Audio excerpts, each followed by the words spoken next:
Okay, hopefully loud and clear. No technical problems because that's always annoying. But yeah,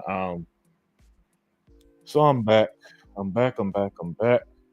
A busy week for me.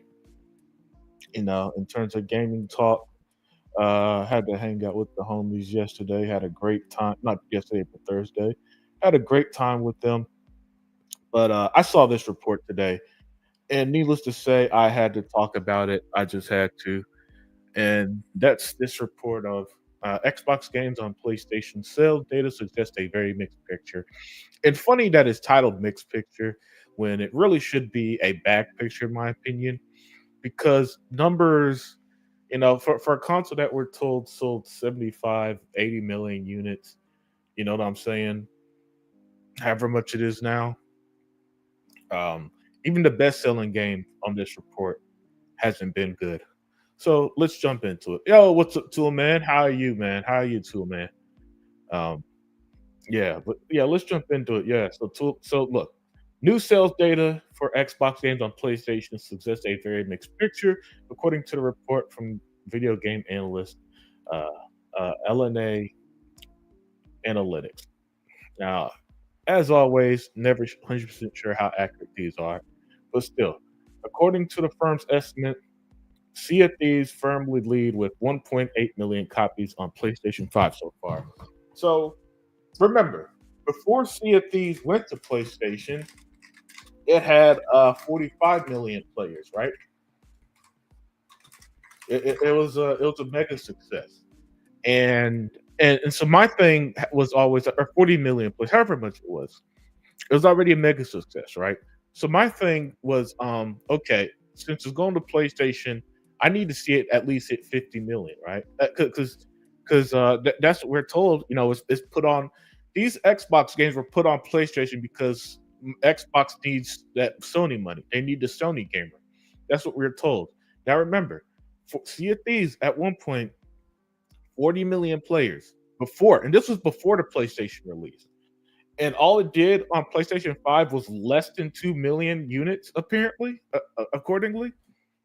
Does anyone else not find this? This is what I mean. A console that has apparently sold 75 million that they claim, Sony claims. We were told, and many of us are trolled, especially if you're a big Xbox fan like me. You're told Microsoft needs to do this because they need that Sony money. They can't survive without Sony, even though we told you no, Xbox will be fine without them, and that's the best they could do. Less than 2 million units. You know what I'm saying? And Gaming System said, "How are you doing? You know what? I don't feel bad for Phil Spencer and Satya Nadella. They fucked around. They found out. Yeah, listen, the PlayStation guys barely buy their own games. You know what I'm saying? That's especially this generation with the $70 games. Notice how none of their games they put out like they did last generation. Even then, when the Last of Us 2 sold 10 million units, even someone like Colin Moriarty's like, that's it. The console that sold the PlayStation 4, which sold 120 million units, only 10 million people bought it. You know what I'm saying? So gaming since the '80s. So Xbox put their games on PlayStation. And as you see, it's proven to be nothing. And I'm starting with Sea of Thieves because Sea of Thieves was a massive success on Xbox and PC. It was, and it still is. And they got the 2025 edition right now. Another update. The game has been well supported longer than every PlayStation exclusive, and it goes to PlayStation, and it's nothing. It's nothing, right? On there. All the players on Xbox and PC play only less than 2 million on a console that sold 75 million. And gaming since the '80s, you're spot on, my dude. You're spot on. You know what I'm saying? This multi-plat strategy is planning out how I expected. They weren't. They're going to be here. They're going to have a success with one or two games that they put there. Maybe it'll be Indiana Jones. Maybe it'll be Forza Horizon 5. Because apparently those two are topping the pre-order charts. But the thing about pre-order charts is, it doesn't, just because it tops the pre-order charts doesn't mean that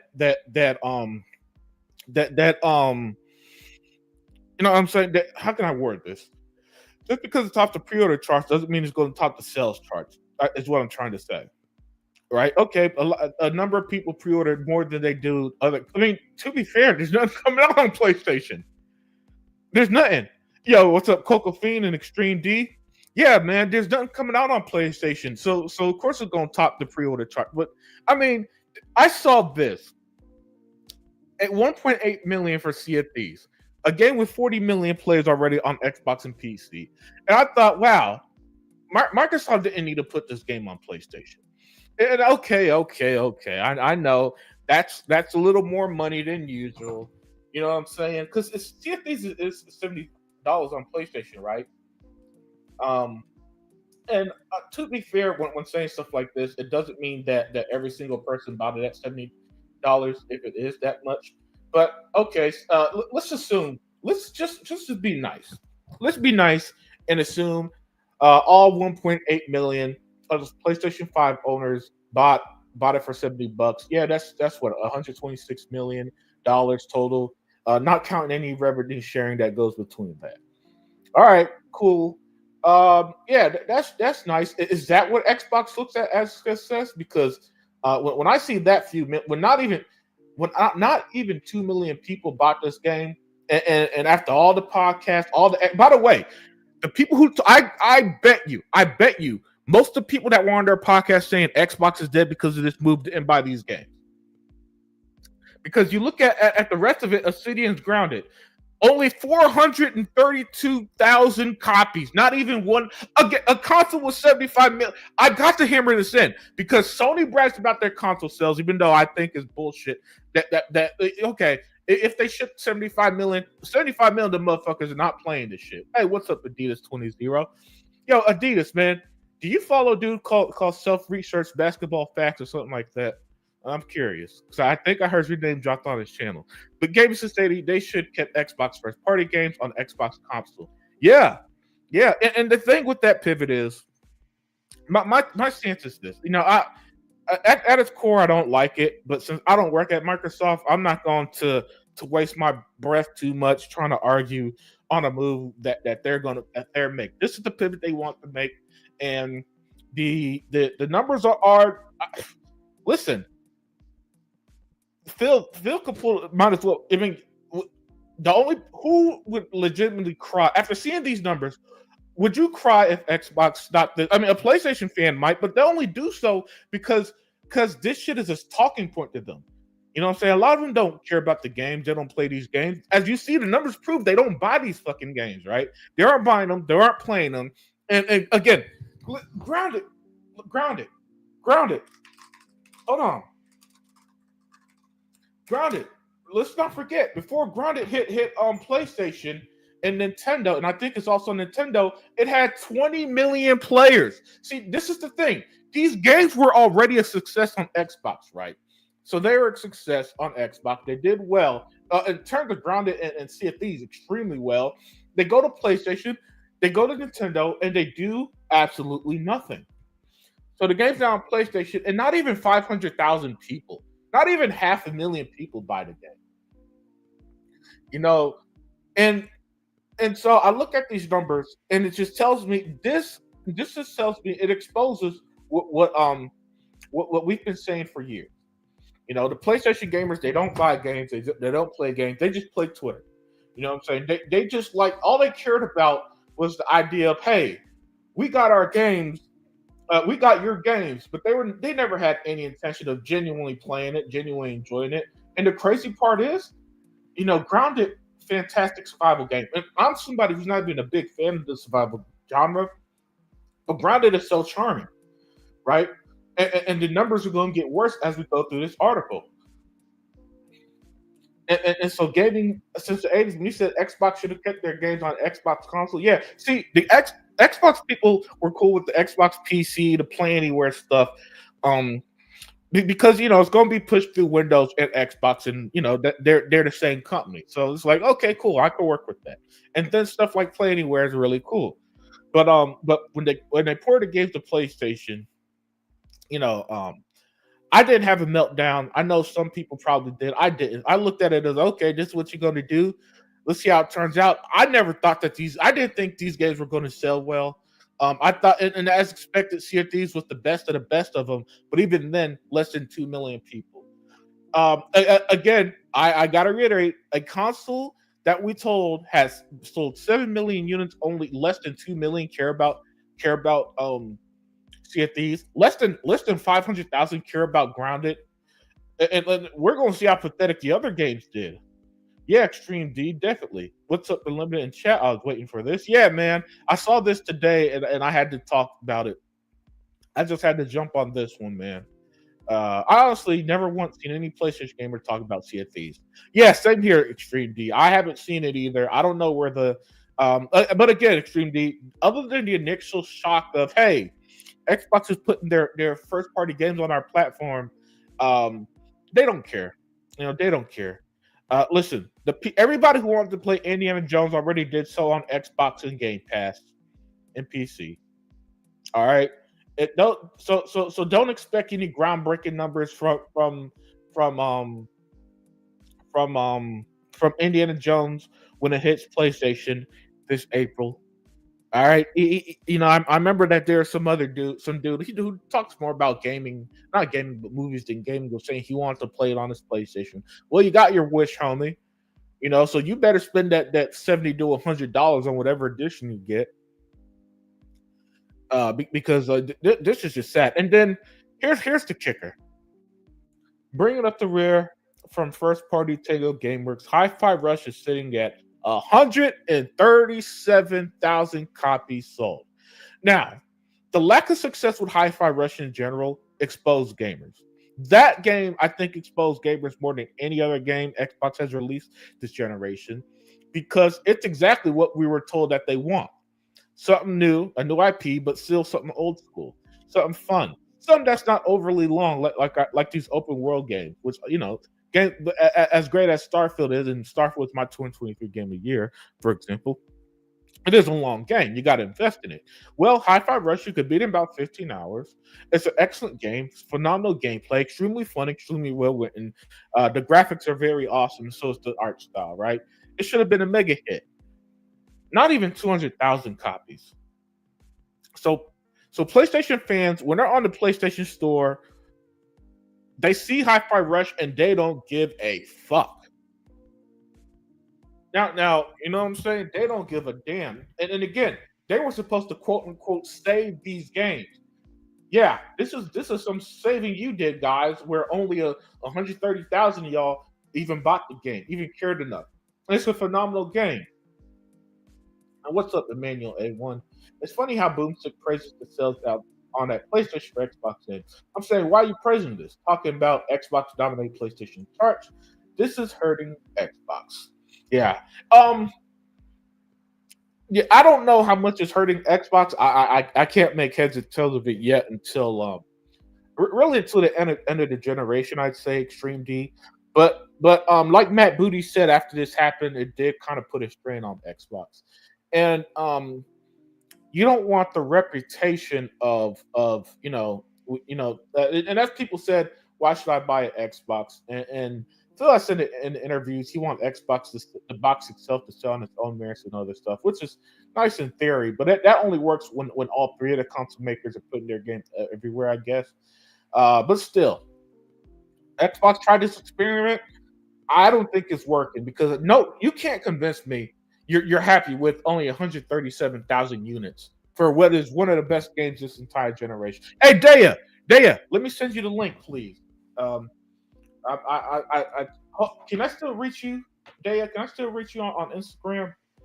Because I tried to send you the links over the weeks, but I haven't seen your response. But yeah, Daya, I'd love if you could join me on this real quick. But let me get back to it, man. Let me get back to this, because these numbers to me are absolutely pathetic. All of them. And the title says a mixed picture. I don't see how 1.8 million for CFEs is considered good. It already did 40 million on Xbox and PC. It was already a mega success, and then it goes to PlayStation. And does it at least get to 45? No. You know what I'm saying? It does. You know, it doesn't even get the 45 million. you know, less than 2 million people, and then so high, none of these games sell, and then Obsidian's Pentiment just did 14,000 copies. At that, don't even release the game. Like, dude, indie games do better than that. Indie games do better than that. 14,000 copies. Listen, I'm pretty sure that you could put a game on Game Pass, no promotion or nothing, and it'll do better than what it did on PlayStation. This, I am, I'm not, and the crazy part is that I'm not even super shocked by this. Because when this first happened over a year ago, I came up here and said I don't think these games are going to do well at best. Sea of Thieves would, right? At best, and it's been proven true. And yet, as you see, none of them has done well. Not a single one. And I know that there aren't any PlayStation fans aren't going to come in here and try to defend this because they don't even buy their own fucking games, man. And they and so it's the expectation that hey, we gonna buy Xbox games now. Nah, that wasn't gonna happen. That wasn't gonna happen at all. Mm-mm. But I mean to sell 14,000 copies on a console of 75 million that they tell us, like my dude. I mean, my dude, come on now. That's a level. That's the level. I would be embarrassed by that. I would be embarrassed that my multi-trillion-dollar parent company has to look at that data. Hey, Daya, thank you for joining. I missed you so much, Daya. How are you? Uh oh. Hopefully, well, Daya's in, and we'll hear from her in a second. But you said, yeah, talking about John Campia. Yes, thank you. That said, he didn't want to play on Xbox because it's inferior. Thank you. Thank you, Extreme D. It was John Campia, so he better pay his $70 to $100 whatever edition he gets on Indiana Jones. Testing, testing. Can you hear me? Oh yeah, loud and clear, Daya. Oh, okay. I'm so sorry. I was trying to get my sound working. Oh no, you're good. Daya, I'm so glad you made it. I've missed you. Unfortunately, I wish you're here this Thursday for the Eliminate Truth as well. But hell, the fact that you're here is a blessing as Oh, always. But thank you thank for you. joining this Saturday, Daya. Thank you for But since having you're me. here, let me give you the rundown. So the numbers are out. The Xbox games on PlayStation. Now the title says mixed picture. I think it's a pathetic picture because Sea Okay. of Thieves did 1.8 million copies. Right, Mm. that's the best one. But listen to Grizz. Grounded did less than 500,000 at $432. It gets even more pathetic than that. Hi-Fi Rush, a game that we've all praised, only did Right. 137,000. Pentiment, Wow. Pentiment did 14,000, and then even Age of Mythology did 41,000. So the numbers on PlayStation to me, Daya, Oh, wow. are, I mean, to me, this is a failure of an experiment, right? Hmm. Okay, you put the games on PlayStation. They don't even touch it. And Yeah, the crazy part, Daya, is as I was saying before you got here, and I don't know if you saw, games like Grounded already had 20 million players. it did. I Sea of was one of Thieves, those 20. yeah, same here. Sea of Thieves, 40 million. I'm one of them. Yeah. Yeah, and Yeah. and, and so for that and that is and I think the same. What's up, Paltrex? And I think the same with Indiana Jones Yeah. Yeah. is that the people who want to play indie already played it on Xbox and PC and Game Pass. Exactly. And so Exactly. and so when it hits PlayStation this April, it's not going to do the numbers you think. You know what I'm saying? And when it hits 1 million players, which I predict it'll barely do more than that. But well, let's put that in context before pass the mic over to you, Daya. Okay. If their so-called game of the year only sold 1.5 in 2 months, none of the Indiana Jones ain't selling. So let me get your thoughts on the lack of sales of these Xbox games on PlayStation. Okay. This title suggests two things that both me and you talked about Hmm. before, even at times when it was just us two in on the podcast and stuff. And then times I've shared this probably with Sega Forever and others that there are more hardcore gamers on Xbox. I've said this many, many times. Yeah. And I know that people can take offense to that on PlayStation, but that's just the truth. I think it's a casual box. You said that. Remember that? You Yep. called it a No, casual he box. he bought calls it that. Oh, was it Hebot? Oh, Yeah. okay. Hebot said that. And I agree 100% with that. I believe that what's filling in most of those numbers are casuals. Mm-hmm. People who had maybe a past PlayStation that just by autopilot pick up another PlayStation but don't really play many games. They might play COD or maybe Minecraft or Mm-hmm. you know uh Fortnite or something like that. Those games that it really doesn't matter where they play. That's what I believe most of the people that play on PlayStation is occupying. And my second point is this. I think this is a big indicator to Xbox that these people are actually playing on Game Pass. Yes. Oh That's what wow. I Yeah. believe. Wow. What an excellent point. And but before you continue, what's up, Lewis Frag? But continue. Hi, Lewis. Hello, everyone. I'm glad to see everybody doing well today. I didn't get a chance to really say hi to all of you. Yeah. And yeah, to me, that's what I read here. Mm-hmm. There's no way that the ponies and all that. I'm gonna tell you, Reforged Gamer, he came out one time while he's bashing Xbox, said that Indiana Jones really wasn't his thing because he's already played it. How did you Right. already play it? Reforged Game. You played it on Game Pass. You got an Xbox or you played it on Game Pass, one or the other. I think these people have already been converted. I Mm-hmm. think Xbox understands that. It's just a few that are deluding some of the people that's still into the console war stuff. Yeah. They're deluding these people, convincing them not to get the value of Game Pass, convincing them not to try an Xbox. This is why that what's his name, Sir Bruv, that guy who Yeah. Yeah. Oh converted. yeah. He was a PlayStation dude that's now an Xbox Exactly. fan. Yeah. That's what they're terrified of. They're terrified of those gamers picking up an Xbox, Mm-hmm. seeing that the controller is better, seeing Mm-hmm. that the ecosystem is better, and it is. Okay, we stand by that as Xbox gamers. And getting a feel of what Game Pass is, you won't understand any of that stuff. Like backwards compat, all of that. You won't Mm-hmm. understand any of that unless you actually try it for yourself. It's not enough to tell people; they have to experience it. Like Sir Bruv heard it for some time, and he dismissed it. It wasn't until he experienced it. Yeah. So I believe that most of these ponies that are on podcasts, YouTube ponies and stuff like that, they're not really even ponies no more. Most of them own an Xbox or Mm-hmm. they're in Game Pass. Even some of the people who grift just to make money off of the console war, like some of the PC dudes and stuff Yeah. like Alex and stuff, he has Game Pass. Mm-hmm. I believe Xbox has converted a lot more people than people would like to admit to. And that's what Yes. these numbers look like to me. That's what I'm seeing because they're still playing these games. So why is that not translating over to PlayStation numbers? Because these Exactly. people have already converted. Exactly, Dan. And let me chime into that because that was such a phenomenal point. It's going to be hard to even top that point. I mean, these numbers exposes so much It does. because first of all, it proves all the talking of Xbox they need to release the games on the PlayStation. Like I've heard it all, Dan. Mhm. Everything under the sun, especially when they're picking up Activision and how they won't be able to. Well, take away. Listen, I guarantee if Microsoft took away those 14,000 copies of Pentiment, Obsidian would be fine.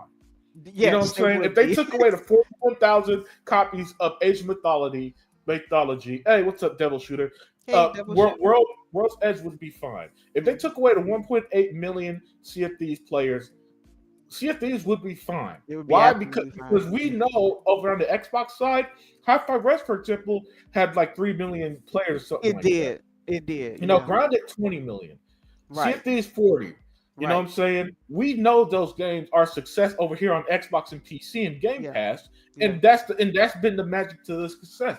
And so being ported over, in many cases, years, months later, however long it is after these games are released, it's not a winning formula because another thing this exposes there is that if people want to play a game, they're going to play it wherever it's available. That's true. Yep. And this exposes the myth of time exclusivity and all this other stuff.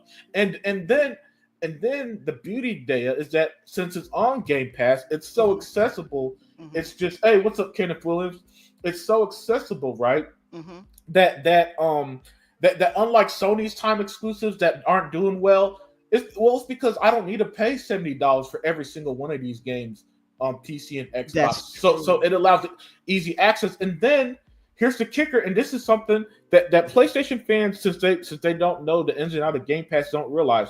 All these games are either on sale on the time or has a 20% discount right now. That's right. You're never paying full price, no matter what you do on Xbox. That's true. Hmm. Yeah. It's very rare that you will have to pay full price on Xbox. It's Yeah, always some way it could be rewards or other things that actually takes down the cost of you paying full price for things. So it's really nice, a nice ecosystem to be a part of, you know. yeah, yeah. And And oh, oh, I'm sorry. sorry, I'm sorry. I but was going to add one other thing to your oh, point. God, yeah, yeah. Please do so. Okay, I just want people to keep in mind what Power World did, and this gives you an example when it's a Mm. non-Xbox game. Hmm. Power World came out and it was going head to head, toe to toe with what PC did. I think PC had 15 million, Yes. Xbox had 10. And 10. keep in Yes, mind, there's yes, less yes, yes. people on the Xbox platform than on Hmm. PC. So Yep. that's very impressive. And Yes. that tells you how well Xbox gamers support games, whether it's their own or whatever comes to their platform. Not every game, of course, not every Mhm. game is destined to be like that, right? But most of the time they will support those games that come to their platform, and that, in my opinion, that makes Xbox more attractive because you never know if your game really takes off, because they will give it a try. A Yeah. Xbox gamer will try it out and they would definitely play your game, so you will get eyeballs on your game. That's not necessarily the case on PlayStation. No, no. And so two generations now, Hmm. the myth of because PlayStation has the larger market share, it means Right. that games will sell better, has been exposed. Yes, it And has. especially this generation has been awful for PlayStation because nothing is selling there. And as much as they tout data, oh, we got X amount of consoles sold. Well, the problem with that is that first of all, the first half of the generation was the COVID years, and we know that at least 25% of those were never turned on because they were in the hands of scalpers, Yeah, right? yeah, And then yeah. post COVID, we don't even know if these are sales or shit, however Sony wants to count them. Well, remember But they was there's also counting that Portal as a console oh sale, yes, so we that's don't right, know. and I think PSVR 2 was also counted, Yeah, right? yeah, And so and so you jumble all this and however they count themselves. But notice how not a single game on PlayStation has broken any records, has really sold that well or anything. that's You know what I'm true. saying? And along with their having this dry spell for years now, where they got nothing to release but remasters. And Yeah, yeah, and while I don't agree that, and by the way, these numbers prove that Xbox putting their games on PlayStation aren't saving them. hmm, I can see why people thought that because, but the problem is, if Sony were to find their own games, they aren't buying Xbox games. But these numbers are even worse than I thought. they You know are what I'm worse. saying? I actually thought they did better than that. That Yeah, was yeah. actually, Like when especially I with see, Grounded. yeah, yeah. Thank you. That's the one I was going to say too. Grounded to not even get 500,000 Yeah, sold just it blew my mind. Because not we both know Obsidian's a fantastic developer. fantastic. Yeah, it's You one of know, my favorites. Yeah, yeah, same here. I love Avowed. I'm gonna love The Outer Worlds too. yeah, And hell, yeah, The Outer Worlds 2 is gonna do better on Xbox and PlayStation when that yeah, releases too. yeah. But I don't know, man. This Xbox has got I don't know if they could put the toothpaste back in the tube, as that old saying goes with these games. But these pouring these games to PlayStation is clearly not the success that they No, thought. no. And they could go on an interview and say, "Oh, this looks promising," but man, Phil, 14,000 copies ain't promising, man. One Yeah, hundred thirty thousand copies for Hi-Fi Rush, a game yeah, that not is for a game that's been universally praised. yeah. I'm stunned nobody buys it or plays it. And Hi-Fi Rush is more of the type of game I think the ponies would like. You Yeah, know, yo, I've heard people like Sega Forever say that's more of a PlayStation game than the Xbox game of how right? Sony used to do things. Well, apparently not anymore because the current PlayStation fans don't give a damn about them games. A game like Hi-Fi Rush that they told us was going to do better on PlayStation. No, They it did did nothing. say that's true. Yeah. Yeah. Kenneth J. Williams said, "Believe they're funding our fun." The only game that probably did it getting any funding is Sea of Thieves.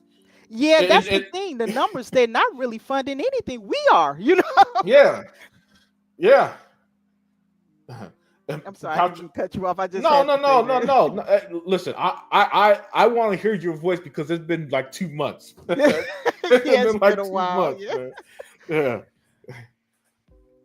yeah, but so yeah, continue, Dave. Yeah. So I just wanted to say no. Well, this is showing us a lot of things, you guys. We're funding Xbox, Mm-hmm. us and PC. PC is holding their Yep, own too, because yep. Age of Mythology, things like that, did do well over there. Oh, it War's does. Edge, all of Games, that from them. yes. Yeah. Sorry to cut you off, but games like Age of Mythology do better on PC Yes, they do. than a console Yes, they do. because that's Yeah. they're more built natively for it. Right. Right. But So but even then, when it was ported over to Xbox, it did well on Xbox. it did. It actually did. It was people who said it because they make it so accessible for the console gamer. That's Yes. a brilliant move on Hmm. Xbox's part. But yeah, I just honestly I'm reading a lot into these numbers. I'm number one, I am shocked Hmm. by some of these numbers, especially Hi-Fi Rush. I'm really, Yeah. really shocked by that. Grounded. I really thought that a game like that would probably do well over there because PlayStation used to be an environment where experimental games would do pretty well, like like Yeah. new IP, because these are mostly new IP. Hmm. So you think a game like that would, well, Age is not, but I think that's Yeah. Yeah. back. That's a resurrected game, but yeah, most of these games are new, but still, they used to have titles like way back in the day, Hmm. like that, where they would try new stuff like that and stuff. So I don't know. I think you're right. I think people are reading into the PlayStation gamer of the past, and Yes. that they need to look at what is the PlayStation gamer actually doing today and read what they're doing, because I think the developers are starting to see that it Hmm. doesn't matter how many people is on the PlayStation platform, they get better results when they're just everywhere. Yes, and that's the con of having casuals because the casuals don't care about Hi-Fi Rush. They don't care about Sea of Thieves. All they care about is their COD, GTA, Fortnite's type Yep, game. yep, You know what I'm saying? yep. Hell, and the numbers show that they aren't even really buying the PlayStation first party stuff like that. That's They haven't bought the third party stuff. The third party games have done terrible.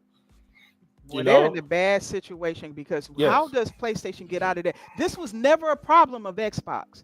They had fans of their games. They just had to get people to reinvest because of the whole debacle with the Xbox One. Hmm. But that was never a problem. People to this day still talk about the Xbox games, especially the 360 era, with nostalgia, even if they're a Yes. PlayStation guy or PC guy. This Yes. this is something different. It's like I don't. It's almost like a detachment from the core games that PlayStation make. They claim to love these games, but they're not supporting them. So I don't Mm-mm. understand what's going on there. Yeah, a lot of that is that the games are just more the same. So God of War Ragnarok is pretty much more from God of War 2018.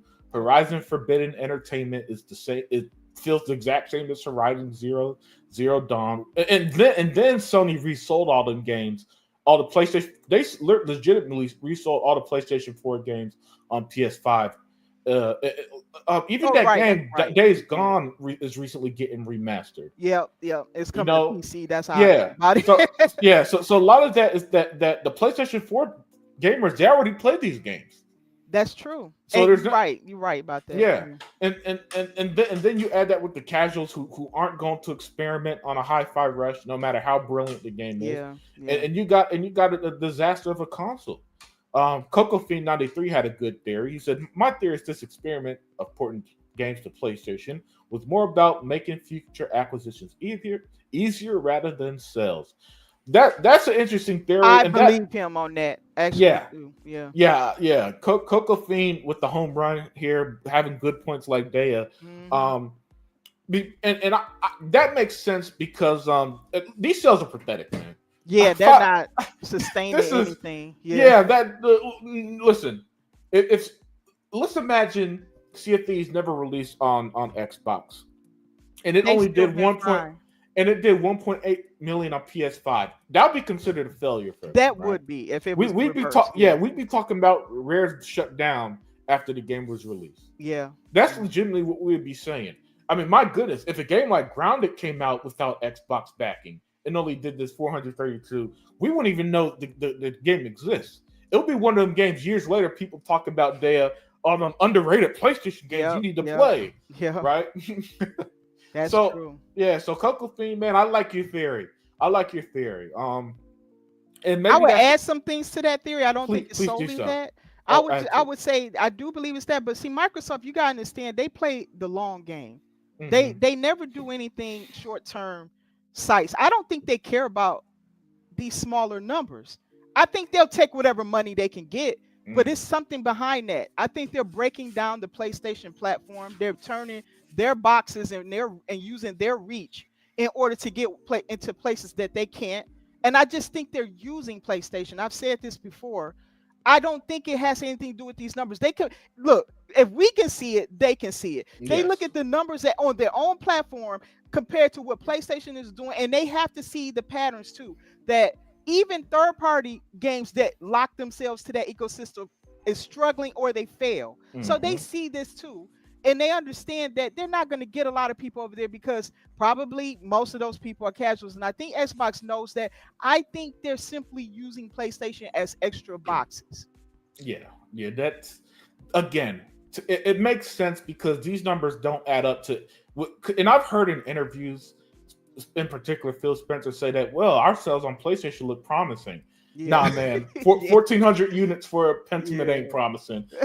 Less than 500,000. And by the way, it's been over a year since these games released on Jeez. PlayStation. Let's not. Jeez. It's not like it released last week, and I'm reacting hyperactively to something that's just released Right. recently. No, it's been over a year. Enough time has passed to where this game is not going to have a significant sales bump anytime soon. Hmm. You know what I'm saying? I So think what? that's the best they're probably going to get. It's going to trickle from Mm-hmm. this point on, you know. Yeah, yeah. So you and Coco Fiend are really onto something because it can't be. There's no way that this is taken at face value as a success. It's got to Mhm. be a breaking it down of barriers, like you said, and to Right. make acquisitions easier, like Coco Fiend Coco said. Fiend said, yeah. Because when I look at it, my reaction has been this isn't even a mixed bag like the title's saying. There's no Yeah. mixed like you can't convince me when a game that already had 40 million was a success that the less than 2 million on PlayStation is really moving the goalpost that much. I mean, imagine if the game had I don't know if the game has crossplay, right? But you're not seeing PlayStation gamers on That the is damn game. true. You don't see, you know, yeah, that's true. You don't really see them. Not in Um, those games, you don't. yeah, and by the way, what's up, Shizno? Thank you for Oh, popping hey, in. Shizno. Who else Yeah, hopped in here? We got Shizno, yeah, Coco Fiend and Coco Kenneth Fiend. Wins were the last three I see Okay, popped in. Kenneth. Oh, hi, Kenneth. I missed you. Yeah. Lewis Frack said the moment Xbox and Steam come to fruition, there's going to be a massive migration, especially the showcase in June. I, Yeah. can after we get done with this, can I share something about Yes. the Xbox Steam thing? Because Yeah. I'm Because just. I talked about it on my own back on Monday. Oh, So oh, okay, I'd love to get your thoughts on that after we get through this topic. okay, no Yeah, problem. I'd love to, but just give us a little time though, Hmm. because I think that I found when I saw this article today, I was blown away. I'm shocked. This is new, right? This just came out. Yes. Oh yeah. This article just dropped 20 hours ago. So I'm shocked. I, sometime yesterday. I am just totally shocked because I'm telling you, Sea of Thieves, though it did go into the millions, I still Hmm. thought it made more than that. I mean, when you look at how many people have PlayStations, I'm just shocked. Yeah. And the way that they talked up, oh Xbox. By the way, this doesn't kill Xbox. Guys, 1,400 copies don't kill Xbox. You know what I'm Yeah, saying? that is true. You know what I'm saying? 400,000 copies don't kill Xbox. So don't ever let anybody on their podcast, any clickbait YouTuber, or anyone with their video say, "What is Xbox doing? Is Xbox dead? How can Yeah, we? Who's going to buy a new Xbox?" Well, clearly people are playing the games on Xbox Game Pass and PC. they And by the are. way, you can only play Game Pass through PC, Xbox, or something that has Windows on it. right? That's Like true. I recently bought the ROG Ally because it was on sale on Best Buy. Look at you. Yeah, yeah, neat little handheld, right? Yeah, And since it has Windows, I can play my Xbox games, that's true. right? And, Yeah. and that's as important to Xbox as I guess this is because but the thing is that the ROG Ally isn't counted as a separate device. It's more considered like you're playing on PC basically. PC. Yeah, yeah. You know what I'm saying? So basically, my point here, Daya, is that yeah, Xbox Xbox is going to be fine. It's but you know that stigma of our games are elsewhere. I think it's going to pass because if this is what the games are selling, that tells me that you know if it's an Xbox game, people going to play it on Xbox at the end of the day, especially with Game Pass. Yep. Like you said, you know, and Game Pass is such a force that at this point, it's pretty clear that a lot of people just like, you know what, I'm just going to stay sub the Game Pass, play these games day one. If I like it, I buy it more so than I got to pay $70 to play Yeah. this. Yeah.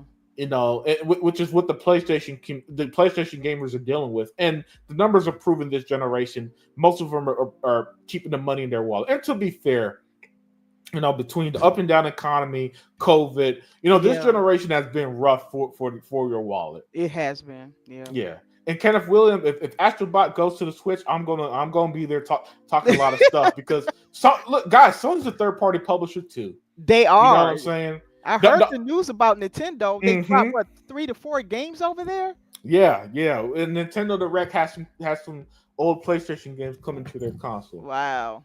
Yeah. Yeah, yeah. Hey, man, you good, Shizzle, man. Just popping in, and I always appreciate anything, man. You know me. We don't beg for views. We don't beg for money. We don't do none of that stuff That's right. here on the Little Bit Truth, man.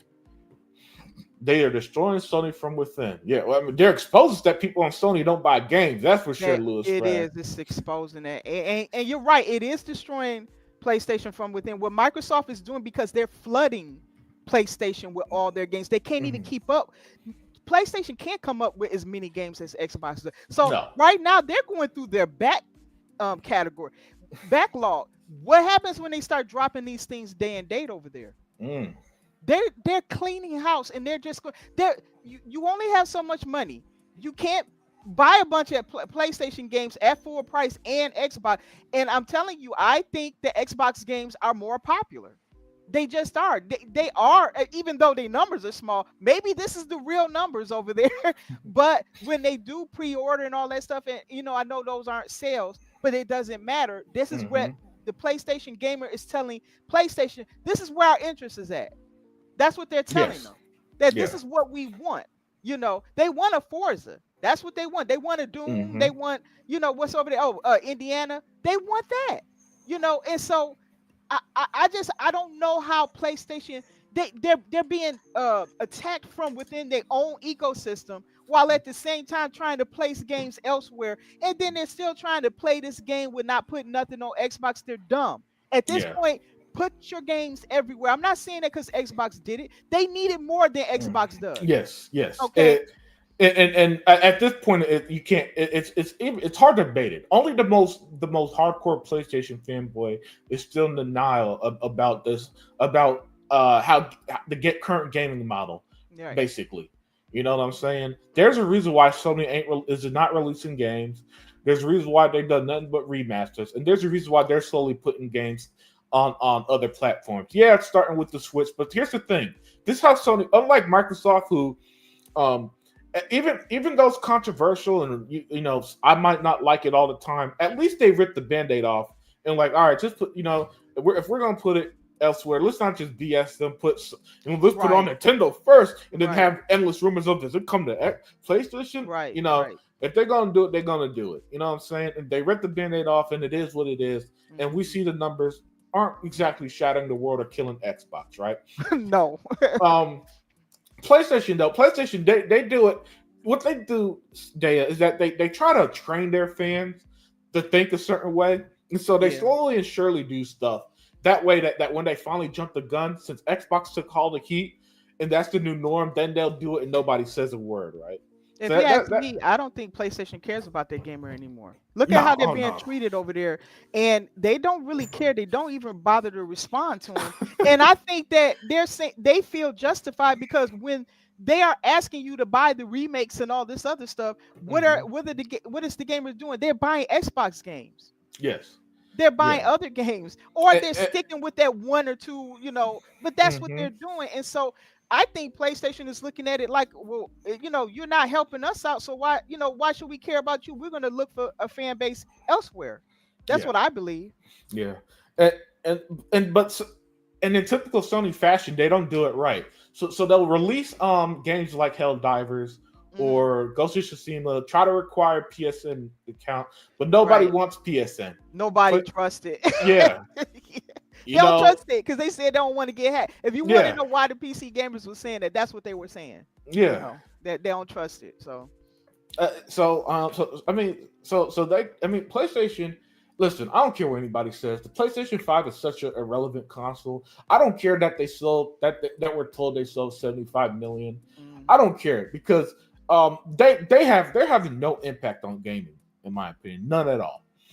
You know what I'm saying? At least last generation, as annoying as it was, for me as an Xbox dude, at least games like Horizon Zero Dawn and God of War and Spider Man, at least it had some impact on it at the time and people It cared. did.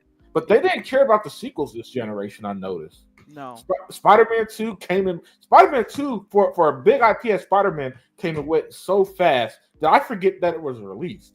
Yeah. You know what I'm saying? And then it was Shadow Drop, damn near Shadow dropped on PC like 11 months later, I think. Um, Yeah, they did. I think. Yeah, they did. They yeah, waited. Yeah.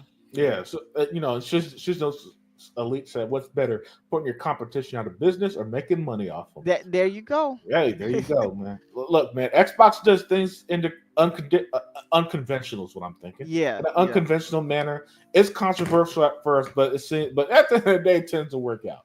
It tends to work out. And gaming is changing. It is. Gaming is changing, and the console gamers are slowly and surely getting over the old way and thinking. I've noticed. So, Hmm. so when stuff like this happen, it's not as big as it was.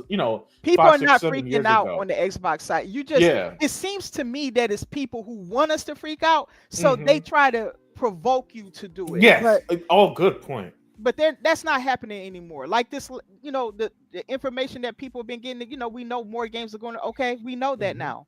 The people who are going to go is already gone, you Yeah. know. Yeah. And so, Exactly. And by the way, those who are gone, they still own Xbox today. Yeah. They just publicly put out their PlayStation right, fandom, but right. they still got their Xboxes. Like you said, they sub the Game Pass, or else They they are. wouldn't know. Unless else they wouldn't know this information they talk about, right? They You talk can't. about games they shouldn't be able to have access to. You Yeah, tell me, you yeah. know. But Sizzle, you said I think very few Xbox games sell like crazy on PlayStation. Horizon will probably be the best seller. Yeah, yeah. Horizon I think will do fine, but even Yeah. even then, it's a game that I think also had 45 million It. players, something like Yes. that. Yes. Listen, in a year, she's no when it does when they say, "Ooh, we did 47 million or something," I'm gonna come up here and say, "Man, that only sold 2 million on PlayStation 5. That ain't right." When Sony claims that the console sold 85 million, whatever they'll claim in the future. Hmm. So that's all that's going to happen, Shizno. The numbers aren't going to add up to what they're talking, man. Well, he summed it up pretty well. He said that PlayStation relies on perception, Yes. and that's eventually going to run out Mm-hmm. because you can only keep up the facade for so long until people are going to want to see hard evidence to back what you're saying. And in my opinion, they haven't been able to do it. So. Yes, exactly, Dale. And Hmm. Lewis Frag says, shout out to Matt Booty. He's Agent 47 of gaming. Yeah, the Hitman Matt, spending them Yeah. out of business, like Coca Fiend said. It's about big bank competition, and the Sony fanatics are losing. Yo, Yeah. Daya, and I'm gonna pass the mic to you in just a few minutes. I just want to Okay. read a few more comments. But they lost their mind at the Steam thing, I man. saw, and I'm Oh, not even keeping yo, up it's with been this. Daya. Neither have I, and yet I was seeing it everywhere. I'm like, yo, this Steam. When I saw the Steam room, I thought, oh, that's cool. But the PlayStation fans, yo, That broke them. that was a meltdown. That was another meltdown for me. That broke them. That was the first time I've ever seen them broken. That broke It's not the first I've seen because it happens at least once a year since I've been doing this. but yeah, but it's that time of year. But that was a good one. It's been a minute since they were that vocal to where Yeah. even me, because and I'll tell you I've been going off screen, but I've been taking care of business, right? So I haven't been paying attention to this stuff like that. But even I'm seeing like, yo, what are PlayStation fans complaining about now? That's how I even found out about this thing. Pretty bad.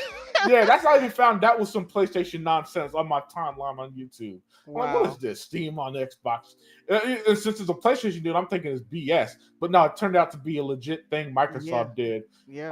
But let me read a few comments, and I'll get all your thoughts. I can't wait to hear them. I can't wait to hear them. With ABK, Xbox admitted this about gaming. They're not going anywhere. Look at how long Activision been around since Atari 2600. Yeah, that's an old company. Yeah. Activision, man. Activision's probably older than all of us are. Yeah, man. pretty much. They've been old. around. Yeah. Yeah. The only person who saw them in the beginning was Zink when he was playing Pong. He was playing that for real. I think I legitimately. How I don't old know. is Zink? I don't know. I just be messing with Zink. I love Zink, man. Yeah, he watch him pop in here. So. Yeah. Oh shoot. Shouldn't have said. I always felt like Xbox games and IPs are the best in the business. Oh yeah. Listen, that's why I'm an Xbox fan, Shizuno, and I can't jump the PlayStation. It'll just be way too hypocritical of me to spend all these years there talking about how great Xbox is. Then one day out of blue be like, man, God of War is the best game I ever played. Yeah. When I got dozens of hours into Avowed and. And also you have access to PC, so you can also play it there if you really want to. Exactly. Look, I currently got and your ROG, South of Midnight. Yes, South of Midnight is installed on everything. My PC, my handheld. And my dang, Xbox. Really? Oh, yeah. I'm ready because it's coming out next week. Yeah. So I'm ready for that, man. Oh, I'm wow. ready for that day of it. I believe we're in content subscription service war, and Xbox is leading the charts. Yeah. They were. To their credit, they were way ahead of the game on that. Kenneth Williams, way ahead. They're so ahead that that's something Sony's just not going to catch up on. No, they're just not. I like that Xbox just ripped the Band-Aid off. We know what to expect now to move on. Yeah, I agree. Yeah, I appreciate again as controversial as it is, especially at the beginning, and even now, Dea. Sometimes I don't be feeling. I don't like hearing an Xbox game on PlayStation. The fanboy in me, even sometimes I say, God, come on, Xbox. But it's more fleet. But it's fleeting. It's not something where I just I can't play this game now. Right. It's more like but it's more. I just know that as we see proven right, basically. It's going to go to PlayStation and do absolutely nothing. Mm-hmm. I mean, I can't believe Grounded didn't even hit 500,000. I'm shocked. That's sickening. I'm shocked. Obsidian does very good games. That's why I can't believe it. But both Obsidian games, I mean, 14,000. Okay, Pentiment at least is something that isn't really for the masses. It's not, and it was never meant to be. It's one of those like niche, like smaller games. But it got a lot of awards, like accolades and stuff, and awards from. Yeah. I think BAFTA gave them some. It was others, but they got a lot of awards for it. Yeah, it was getting 10s out of 10s. It was extremely well received. But again, I understand Pentiment not lighting the world on fire. It's just. Right. But Grounded, no, that makes me sick, kind of, man. It really does, because Grounded, it not only is a great game, it's a churning game. It's so good. Yeah, it's got an art style that listen, if games like Fortnite could be a success, Grounded looks great too. People misunderstand. You got to get inside that game. Grounded is beautiful. It is so well done. The attention to detail in there, the water, like, because you can dive into the pond and see fish swimming and stuff. It's so good. That game is so good. I can't give it enough praise. And I just can't believe nobody was interested in it over there. I just can't believe it. It's a beautiful game. It has RPG elements to it. Yes, it's survival, but it's an RPG at its heart. Yes, and maybe that's why I clicked with it more than other survival games, because I'm actually not a big fan of survival games. They could be a little too much for me. But this Grounded, this was a hybrid of RPG and survival elements, Yeah, and it worked for me. Louis Frax said these so-called PlayStation fanatics are cooked. Well, they're exposed. You know what I'm saying? Listen, I never took the Xbox is dead stuff seriously, but I really now you know I'll laugh at and then they're not going to talk about this article, by the way. You know, because this exposes them too much. It How does. can you say Xbox is dead when Grounded can't even sell 500,000 units? Well, they're gonna twist that and say, well, Xbox games are not that good. Nobody's really that interested in it. That's how they're gonna do it. I know how they think, but Yeah, that's well, not you're what right. it's saying. It's telling us a different picture Yeah. that if you got look, if you're not supporting your own games, and if you're not supporting these games, that tells me that either because I tell you, I've seen people talk about those games that claim they hate Xbox. That tells me you either have Game Pass or you got an Xbox yourself. You have to Hmm. have one or the other or both. And Yeah. so I just think that most of these people have already played it. They're Agreed. probably part of that larger number. Agreed. Agreed. Especially the ones who be talking about it on their podcast. Right. You know, they already played Indiana Jones on Xbox or PC. Yep. You know, this was always funny to me when they pretend that playing it through Game Pass means that they're sticking it to Microsoft. Like, Mhm. dude, you subscribe. You're a subscriber. You're that's what they want. You still paying for the game because that helps pay Yeah. for a lot of games. It helps bring games over, and then they're not, they're like, oh, I'll do it on Game Pass. Oh, or they'll say, I'll just pay for it on PlayStation on my box. Okay, pay for a price for it. I mean, and Xbox has been fleecing them. Have you seen the numbers Hmm. they doing over there? They have the $100 edition and stuff, and that's been selling out. Yeah. I mean, like, Yeah. in other words, they're buying that. The hundred Exactly. dollar edition premium stuff that they've been Hmm. buying that, so they're paying $100. Now, I'm not gonna lie. For Forza, I did that too. Okay, Oh, yeah. you But, I know mean, but our Xbox is different because you could just get the upgrade to that's play true. early if you want to That's get the true. special cars, and then later when it's on sale, buy the full game. I know. I at the time I bought. I had the money and I bought it, so I Oh paid no! full Listen, price I don't for it. I don't judge you because I buy games that go on. I bought Avowed. You I bought bought, yeah, Avowed yeah, you despite it did. being You on told Game me about Pass. that. Yeah, you did buy it, Bob. Yep. Yeah. You didn't Um. wait for that one. Yeah. Yeah. Ninja Gaiden 2 Black One on sale. I went ahead and bought it. Oh, So I buy, cool, I cool. buy games on Game Pass all the time. I do You know, too. Yeah. just in case. You Yep. know, I rather have it in my own. Some games I just listen. If Xbox didn't stop releasing games physically, they'd be in my collection right now. Right. Right. But them bastards, man, they just they want to be PC so bad, and I was like, ah, come on, man. You got Yeah. collectors on Xbox. Like, give me a physical edition. Yeah. Or at least arrange something with a partner that can do it for you if you don't Yeah, want to really do it. yeah, yeah. Shizno Elite said. Matter of fact, let me read Shizno Elite's comment, and Okay. then I'll pass the mic to you because he said if we have access, our Steam, Epic, and GOG libraries on the next Xbox, I'll be in gaming heaven. I don't want to go back to PC to be honest, but there are quite a few PC only games wouldn't mind playing.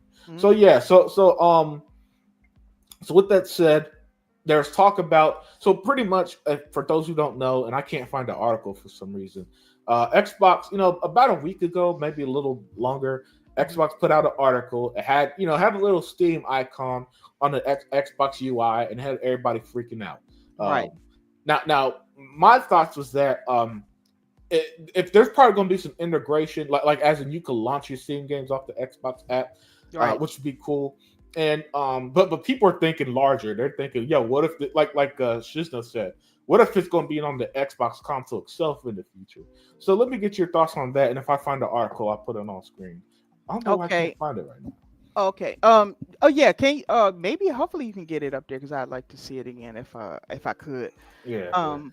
What I want to say is that I got my theory. I have a theory behind Hmm. what we saw there, and then I want to address what actually happened. So, first off, you guys know that I do PC gaming, and I saw two things. I saw the PlayStation fan just completely losing it. They were making excuses for everything, that how you know oh, Xbox is becoming a PC now. It's not going to make consoles no more. It's just a PC box and all this stuff. The things that they were saying and that they were conjuring up just had me laughing. I couldn't believe it. And then so I said, all consoles are a PC.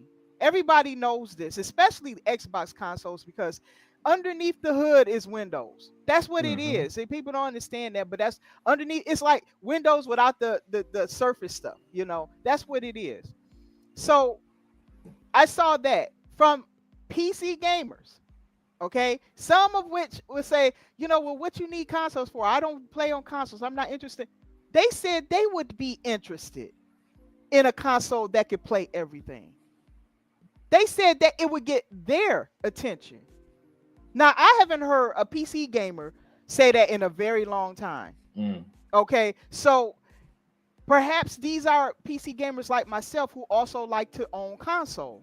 So it would be everything for them. Like they can have that experience of having everything at their fingertips on a console in front of a TV. Something that is harder to get right now. So I think I would put it this way. If Xbox had a plan to sell their boxes, that absolutely would do it. In my opinion, based on what I've seen. Mm. Okay, I think Mm-hmm. this is the angle that Xbox is going. They're not going to use games to do it because they want the games to be everywhere for its benefit. In other words, they want the games to be sold to as many people as possible so the game can thrive. So that's the health of the game or their partners or whoever else they're working with. But for the box, they want the box to stand on its own. They want the features of the box to be undeniable. Mm-hmm. And so, just like you can now, they may never be as big as a PlayStation, but they don't need to be. Sometimes a premium product may cost more, but it's set aside. It may not be as many of them, but the people who have them have the best experience. And that's what I kind of see the vision going there with what I saw with the Steam thing. Mm-hmm. So I think that this could also be a play for that. Now from what I heard, a lot of people was saying that um this is about PlayStation games. This ain't about no PlayStation games. If they lucky, they'll come out with one a year. If they're that lucky. Okay. They're not fighting for a generation 5 games or so like that. They don't care about that. They want to get access to Steam. Now, here's my conspiracy theory hat. Okay, I'm putting on my tinfoil hat, guys. If Microsoft's long play is to one day buy Steam, what better thing to do is to start integrating Steam into your ecosystem? Get your fan base used to playing those games, introducing them to Steam and all that, because maybe one day all of that will just be one. Yeah. I say that because people might say, oh, that'll never happen. But I've said reasons why I believe it can happen. Gabe has a very good relationship with Microsoft. We know that. They even said to the point that they trust him enough to not have to sign a contract with them. Businesses do not tell you that. Steam is a privately owned company. No matter who's in office, Microsoft will be able to purchase them. And Gabe is old, okay? At some point, he's going to have to hand the reins over to someone. And if he has to pick somebody that's already in the gaming space, who do you think he will pick? Yep. So that's my conspiracy theory. I think Microsoft, everything I've ever seen them do, they always have the long game in mind. I've said that earlier. I told you that was going to swing back around. I believe that if we don't know. I'm not saying that they're ready to buy him tomorrow, but I'm saying that to integrate their player base, to get people more accustomed, to break down certain walls, and I think all of what they're doing is a part of that. Play anywhere, all of that is to get people prepared, because they're perhaps one day they will buy Steam once Gabe is ready, and he can fold everybody into one place. Yes. Their consoles will already be doing it. I'm sorry. And remember, Dad, this is from the guy Phil Spencer who said his dream is to buy Nintendo. So his ambitions are pretty high with stuff like that. Yeah, Phil is crazy. He is a crazy man. He'll strive for anything. Yeah. But yeah, that's what I saw. I saw a lot of things happening there. As far as the PlayStation gamer, I've never seen them break down like that. I've never seen them react like that. This put the fear of God in them. Okay, I think they know that there's nothing PlayStation can do. They can come out with the most stellar game ever made. They can come out with a popular gas game. Nothing is going to top Steam because they know that PlayStation has to, without question, put their games on Steam. They have to. Yes. And that they're not going to pivot from that. So if Steam is accessible to Xbox gamers, you just cut off any of those people ever needing to buy a PlayStation. Number one. Number two, yes, even though this is not why they're doing it, they can still have access to the PlayStation games. But more importantly, without that, let's say PlayStation was stupid enough to block it. And I'm going to tell you, I have another conspiracy theory as to why they won't. But let's say they were stupid enough to do that. Then you have access to the Steam library. And for those of you who don't understand how big that is, it's massive. It's game types that you guys never see come on console. So it's huge. Even without the PlayStation games, you won't be missing anything. Okay? So I was able to walk away from PlayStation and I'm not missing nothing. Okay? So I'm just telling you. So now, as for my second conspiracy theory, I believe Sony believes in, likes perception, right? They like to look strong. They like to look like we don't need Xbox. They got to put their games on our platform. We don't have to do it on their platform. But this gives them an easy out. If they never challenge Xbox with this, and the Xbox gamer get access to the Steam library where they have to purchase their games to play it, whether it's on their box or not, I think PlayStation doesn't care. I think they'll say, well, we're making the money. We don't have to come out and lose face by putting our games on the Xbox.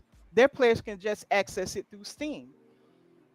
So we can just act like, we can't really do nothing about it. But in the same time, we're using the Xbox gamer, sort of like how Xbox is using the PlayStation platform. I think they can use that as their get out of jail free card. And we'll see if I'm right about that. Because if they don't challenge that, because I think PlayStation in normal circumstances would. But if they don't, I think they want that Xbox money. But they don't want to lose face. They want to keep up the perception. Yeah. That's a good theory, and I don't think they would block a game on Steam playable on. They're Xbox. not. I don't think Gabe is very consumer friendly. So PlayStation will be running up the wrong hill, messing around with Gabe and his player base and stuff. Yeah. So and the Steam players won't like that. No, and PlayStation, if PC gamers will shut you out if you wrong them. They have a different attitude. So they have to be careful about how they go about it. However, let's just say that they could. Let's just say that legally or some kind of technological way they could, right? I just don't believe they have the incentive to do it. Because like I said, they could still be earning money off of Xbox gamers without losing face. Yes. 100%. Yep. And not only that, I don't know, that to me is reaching conspiracy theory. It is, but I did say it was a conspiracy theory. Yeah. I mean, a part of me is like, if Sony did it, I wouldn't be surprised, but to me it just sounds a little unlikely. Just how the complexity of it. Yeah. And all I'm saying is that they won't challenge it.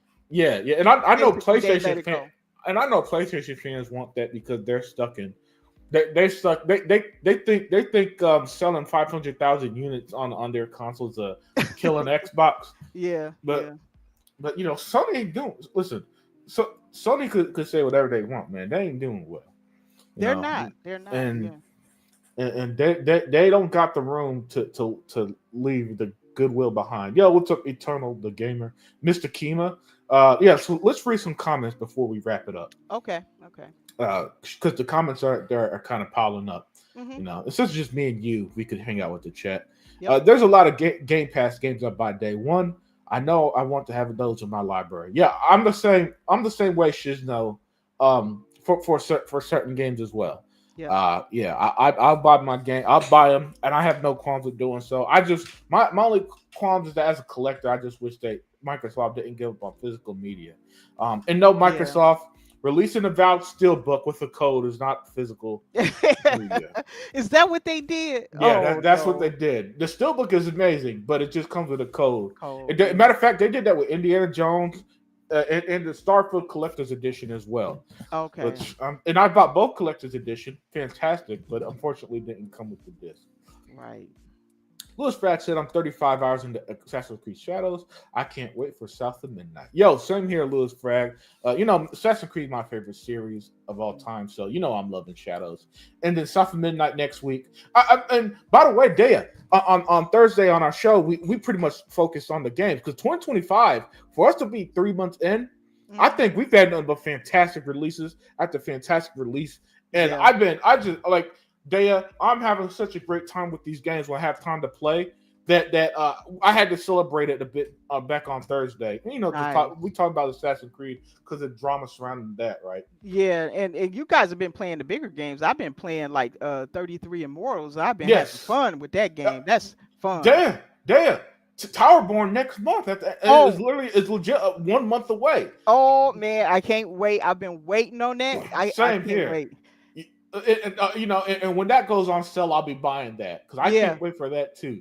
I You know what love I'm games saying? like that. I love games like that. So Yeah. yeah, I've been waiting on Towerborn. I Yeah, can't so wait to see yeah, it. so first and I'll say look, April first party wise for Xbox South and Midnight on the 8th, Indiana Jones the PlayStation on the 17th, and then they Mhm. close out the month on Xbox and PC with Towerborn. Yo, Xbox, I mean they are killing it right now, Yes, yes. and that doesn't forgive that Adamfall just released on Game Pass. Yeah, I just saw. I can't keep up with this. I No, just can't. I forgot about Adamfall because it just. Oh my! I've been thinking about South of Midnight. Yeah, I forgot about Adamfall. So I don't know. Has anybody here played it yet? I mean, anyone know? I mean, how is the game? I don't know yeah, because. let us know because I haven't played it myself either yet.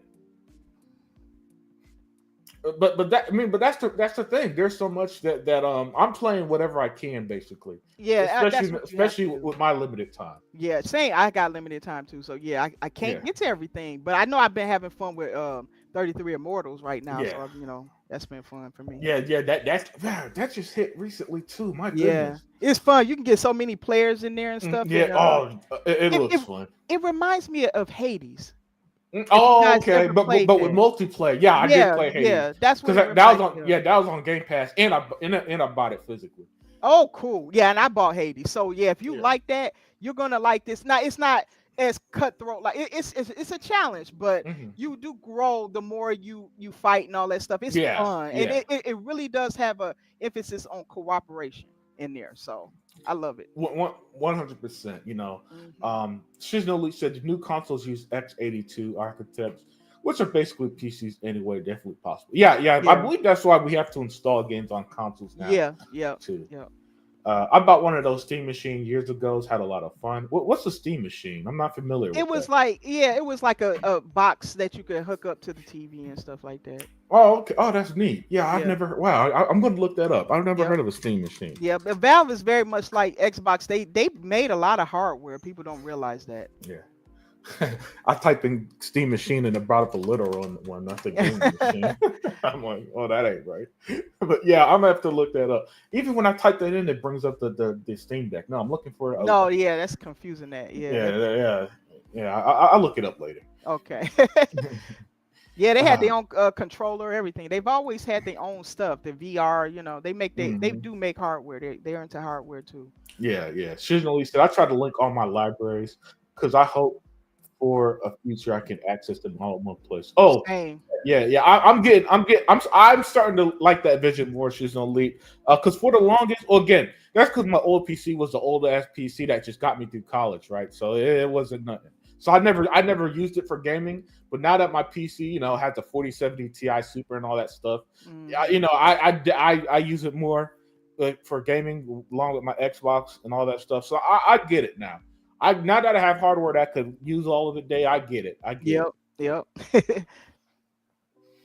Gabe has hinted at getting out of the gaming business. Oh, that might be bad news. Oh, Mr. Kima be knowing some stuff, so Yeah,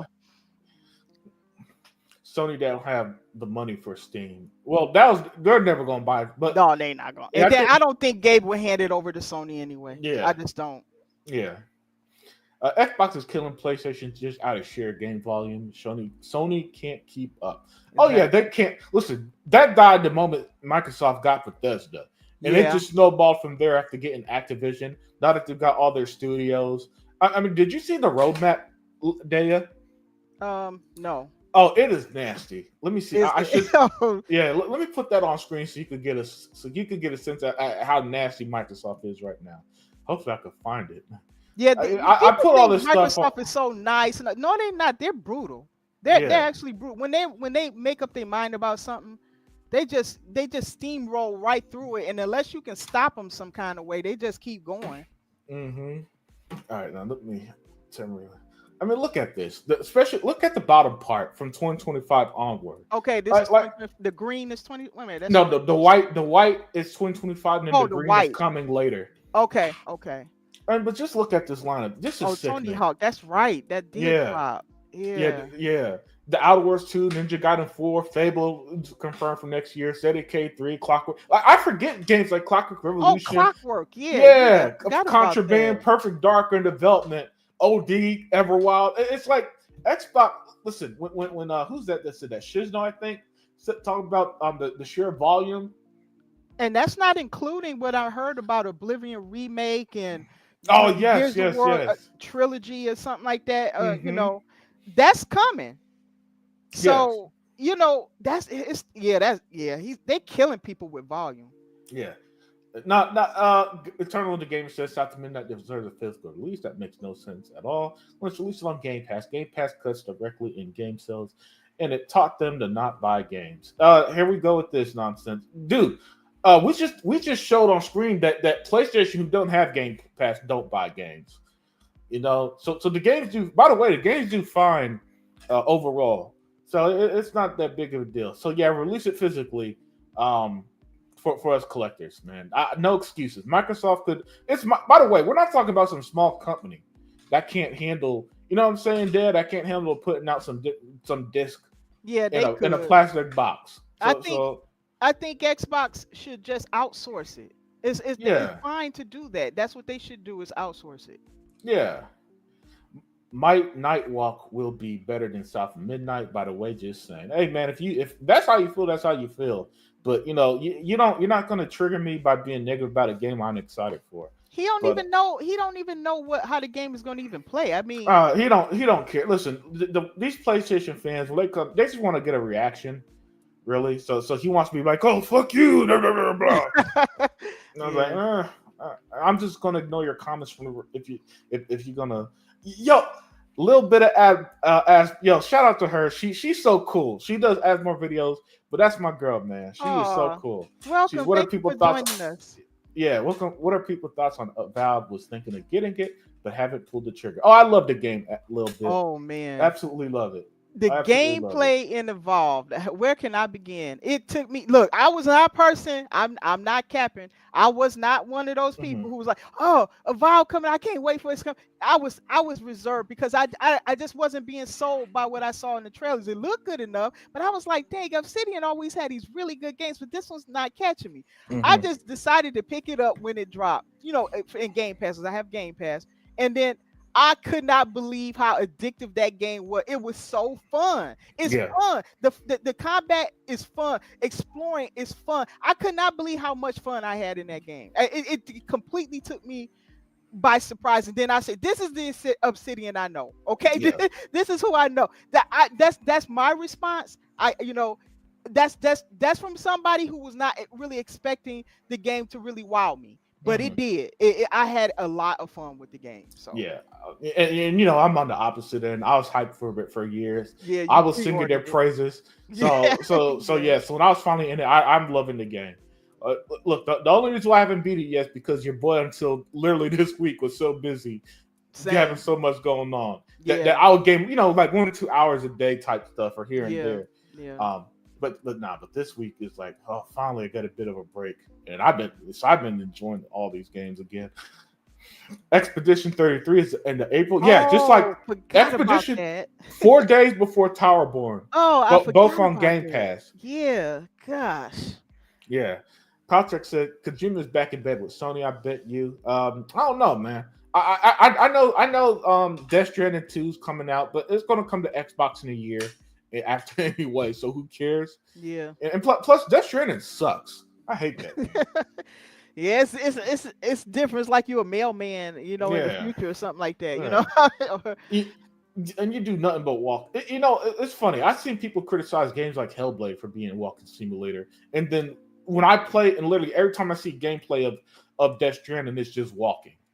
It Uh, is. You do have. It takes so long for you to actually get to the parts though of the yeah, game that you need to get to. That's the problem. I think it's yeah, that slow intro. I think yeah, that's what really hurts the game. yeah. That game, it pretty graphics, but everything else about it sucks. I hate that game. The rare game that listen, I hate that game so much is that I was like, you know what, Horizon's not that bad.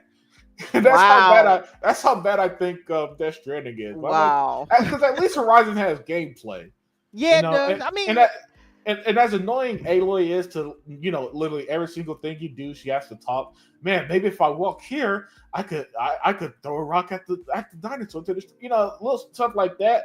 At least if she does that every second. At least there's mhm, gameplay. yeah. But with Death Stranding, I'm like, this is really what people keep telling me was brilliant? I guess to me, because again, as a person who plays on PC a lot, you have games that do all kind of crazy stuff there. Like you can have a game where all you do is explore Hmm. and discover things and stuff. So it's all just people just they can experiment there too. You know what I'm saying? So I Yeah. kind of looked at Death Stranding as sort of like that. It's not a combative type of game, at least to the parts that I got to. I had to stop because other games started dropping and everything. I have to Yeah. get back to it. But based on what I've seen, I think you're going to be able to do more stuff eventually. But it's that it doesn't surprise me because I've seen games that do all kind of experimental stuff Hmm. from the PC side Yeah. of it. I don't understand how walking is experimental. Uh, It's just boring. I think it's To, mainly to me, heavy story. experimental is Gravity Rush, where you play with the physics. You know what I'm Okay, saying? right, right, 'Cause, yeah. I don't know if that game's on PC, but it is on PlayStation, and it's It one of the could few be. PlayStation games I love. Let me So, see. so if you're hopefully it is on PC, so you can give it a try. It is so fun. It is so creative, and what they do with the gameplay is just so wonderful, right? And if Sony released more games like that, I wouldn't be so negative on Sony. But yeah, but Death Stranding, I can't. I don't. Even with games I like, I usually could see it there. Where it's like, Mhm. okay, it's not for me, but I see how people could like this. But Death Stranding, I'm like, unless you like graphics and long cutscenes, the game Yeah, is barely a game. yeah. And then when I'm told that, oh, it just takes a while for the good parts. I It's so slow with the tutorial. It is. It's Yeah, very slow. Like you yeah, can spend hours in there and still not work your way all the way through it. It is. yeah. It's like that. Yeah. For my type of gaming, no, that's enough. Little bit said, "Hey, first time catch you live in a bit. Miss your unboxings and pickup videos. Unlimited. Yeah. Unless you want to see me unbox a house, there's nothing to be unboxing right now. Because I've been busy and haven't really bought anything like that a little bit. But hopefully they'll return once I get more settled. Let's see. I had the Alienware Steam machine, by the way. Oh, nice. Okay. Yeah. You can actually buy a Steam Deck in Norway now. Oh, that's cool. That's great. Yeah, and now Shiz's the opposite. He said, "I can't wait for Death Stranding 2. I'll buy it again on my Xbox next year or two." Okay, so I'm a Shizno, Kojima fan. That's what's up, is it Shizno. okay? So if he likes Kojima's style of storytelling, yeah, then Yeah. he's Oh, yeah. And look, guys, I say it all the time. Don't just because I don't like a game, don't mean you have to follow my opinion. that's true. I never thought I don't tell people what to think, and I hate when I'm told what to think as well. I just oh my goodness, it ain't for me. is, any, Okay. is anyone else high for Mind's Eye? I'll look that up. I'm not 100% sure what that is. I There don't are either. there are a couple games I'm looking forward to that isn't really they're not really big games, but one of them is Tides of Annihilation. That looks like an Oh, awesome hack and slash. okay. That and the graphics kind of remind me of Clear Obscure, where it's like it seems like the smaller dev, but the game looks good. And then there's Oh, just JRPG looking game called Edge of Memories. That also looks like okay. yeah, it looks like it could be like a Scarlet Nexus type game that I'm interested. But I'll look up Oh, Mind's Eye after the show, Shizno. yeah, yeah. Yeah. So Trying to so check you it. know And that's the beauty of us, Dan. We like the big, small, and everything in between. Indies, triple That's A, double true. A. Absolutely. Yeah, Oh, that looks good. yeah. Mind's Eye, that does look good. Hmm. Okay, yeah. I'll check that out. I'll check that out. Avowed is amazing, well worth the money if you enjoy action RPGs. Yeah, yeah, definitely, definitely. Valve combat is way better than I expected, especially using all the magic. Oh yeah, magic is my favorite, especially with the Grimsmores and how that works in the game. I love that. I don't even use very much magic. I became full on archer and I had so much fun Ah, doing yeah. that. Oh yeah. Man, that was so fun. Yeah, I initially Dad was going to try to do a mix between Archer and Magic, but the Archer wasn't working for me, Yeah, and yeah. so Archer needs something up close because once they get a certain distance to you, yeah, you're gonna get messed up. So you need, in my opinion, you need the magic. You can do that, but it has to be built up. Like it can't be yeah, slow. You got to really build that up so they can execute it quick and stuff like that. Just a tip, based on my experiences. yeah. Expedition 33 has a steelbook edition. I do, and I might get my hands on it. Are you saying you do nothing but walk? That's fake news because you only walk in the beginning. Yeah, the beginning sucks, and I'm not going to play it any further. That's kind of my point, Eternal Gamer. Someone like Shizno likes it. I don't, and I'm not going to sit here and pretend otherwise. And I don't. By the way, I'm not one of those people who play games I don't like just to finish them. If a game don't click with me, I'm abandoning it. Um, Yeah, that's understandable. yeah, yeah. I don't. I'm not one of those people who push through games I don't like just to say I beat it. I can't do it. Kojima is in bed with Kojima. He cares more about his own studio than any other publisher. That's why he got control of Death Stranding. That's Good. true, but as Yeah, he good should point. though. Good point. I think That's that he why. should do that. That's his IP, and Yeah, Patrick said that's why they should partner with someone that do low print numbers. Yeah, they did that with Limited Games printed out some Xbox games last year. So Mhm. I bought them all physically, basically. High on Life, not South of Midnight. High on Life, Pentiment. Grounded was another one I got physically, and I think that was it. But yeah, Hi-Fi? Did you get Hi-Fi? I no, think they I did don't. Hi-Fi. Yeah, if it did, then it haven't been shipped yet. So Oh, I don't. okay. Yeah, I don't have that one. Oh, okay. I thought they did that one. Maybe I'm wrong.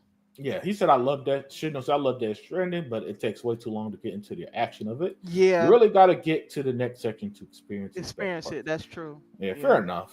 Fair enough. If they thought Xbox Gamer would buy it, they would have in terms of releasing games. Um, Look, Xbox people buy games. They just buy 91% of Xbox gamers buy digital. They So when I digital so gamers. yes, so when I cry about physical, that's me being like because most games are sold digitally by a large margin now Yep. on all platforms, damn near. Yep. Um, but again, that's just where gaming's going. And apparently, I don't know if this will be true, but apparently, next generation, all the consoles are going to be digital only. Oh, So really? so yeah, so keep an eye on that. Hey, Heatbot, I sent you a link. But I'm not gonna lie, we probably gonna wrap it up in a few. But if you do make it and want to talk about these sales numbers, let me know, and I'll let you speak for about 20 minutes. Ties of Annihilation looks good, hype, very hyped. Yeah. I thought it looked great. I saw the gameplay video. I'm like, yo, I could, because I love hack and slash games. Hmm. I All right. thought they were highly promoted on PlayStation. Um, oh, the PlayStation games. No, maybe Sea of Thieves was, but it only did 1.8 million. So you know, uh, so top on the pre-order charts doesn't necessarily mean. I mean, how did I word it earlier? Where tops the pre-order charts doesn't actually mean it's going to be, it's going to top the sales charts. That's what I was saying. Right. Right. Yeah. The only game that I'm interested in from Nintendo Direct is Marvel Cosmic Invasion, Save Des from Streets of Rage 4, and the and Teenage Mutant Ninja Turtles Shredder's Revenge beat 'em up. He bot is gonna like that one. Yeah, I saw that. I'm gonna pick that up too, um, because it's superheroes and it's a beat 'em up. I Great. love beat 'em up, so yeah, Yeah. I get them a lot. Mm-hmm. He said the Expedition 33 Steelbook Edition is PS5 only on GameStop. Oh well, that's a shame if that's true. But I'll do my research because sometimes VAO VOA I bought because I have a large collection, so I bought games that were only available in one region, but I bought it internationally. So Hopefully that's the case. The beginning sucks, and I'm not going to play any further. Yeah, hey, look, man, my time's limited, and so if the game don't capture me, it is what it is. Hey, Hebot, man, thank you for joining, my friend. Hi, Hebot. Hey, what's going on, guys? Yeah, hey, I saw that you popped in Thursday. Unfortunately, you couldn't stay, so I'm glad you made it. It's nice to hear from you too. You know? Hey, no, I came in, but what happened was while you left, Mhm.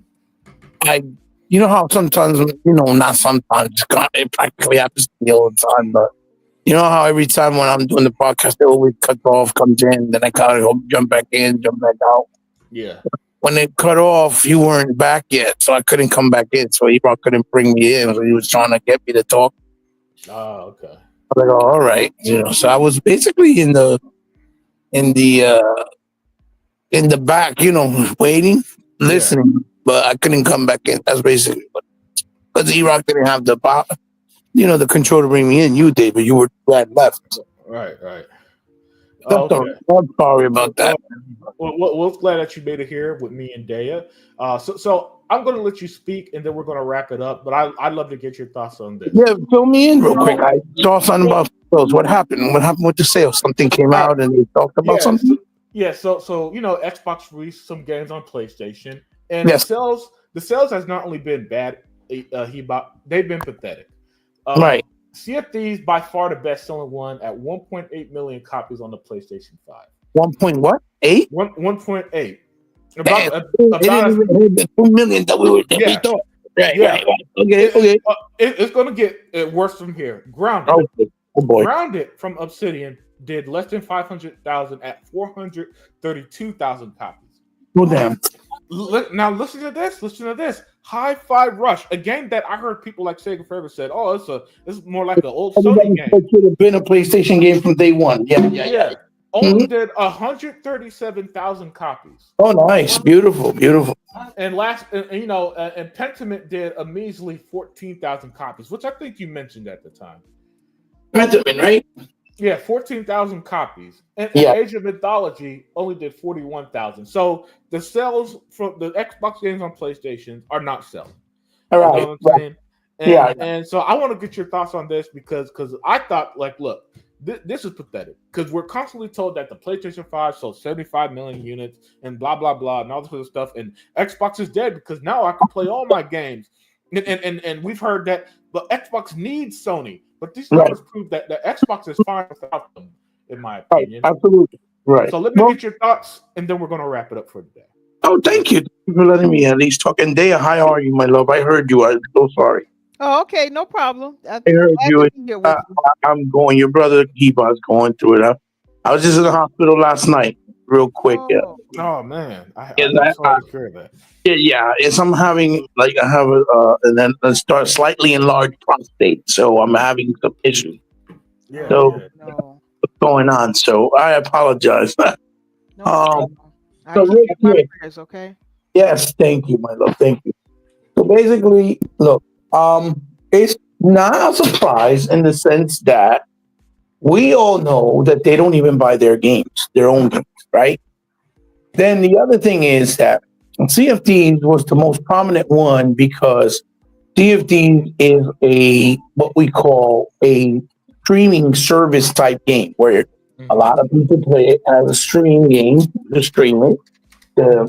Basically, try to make some money or revenue off of it while they stream it, right? But we all know that a lot of streamers don't come from PlayStation as well. Most of them are either from PC or from Xbox, right? A big majority, right? And this has been facts for many years. Also, in a way, I'm glad that this happened to Xbox so they can see that maybe those types of moves are really not as important. It also proves the hypocrisy of, Xbox needs, like you said, PlayStation, because without them, they're not going to make no money. And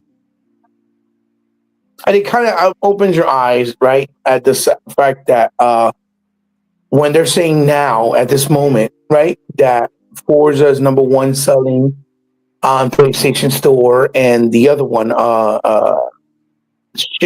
Indiana Jones. Indiana Jones, right? Even though it's not their IP, we know this, right? Um, Indiana Jones.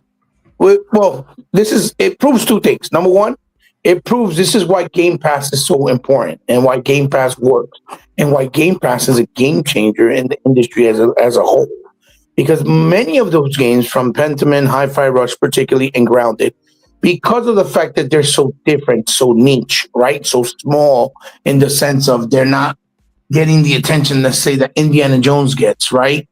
They need to be in a platform, and in this case, platform is a service like Game Pass. So gamers and casuals alike can obviously discover those games, because this is not something new.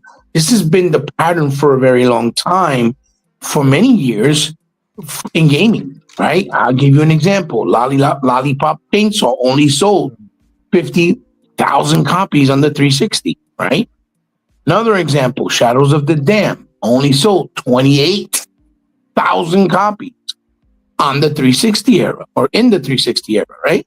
Even Bayonetta 2 on the Wii and the Wii U only sold 28,000 copies. Okay, and all those games are fantastic games.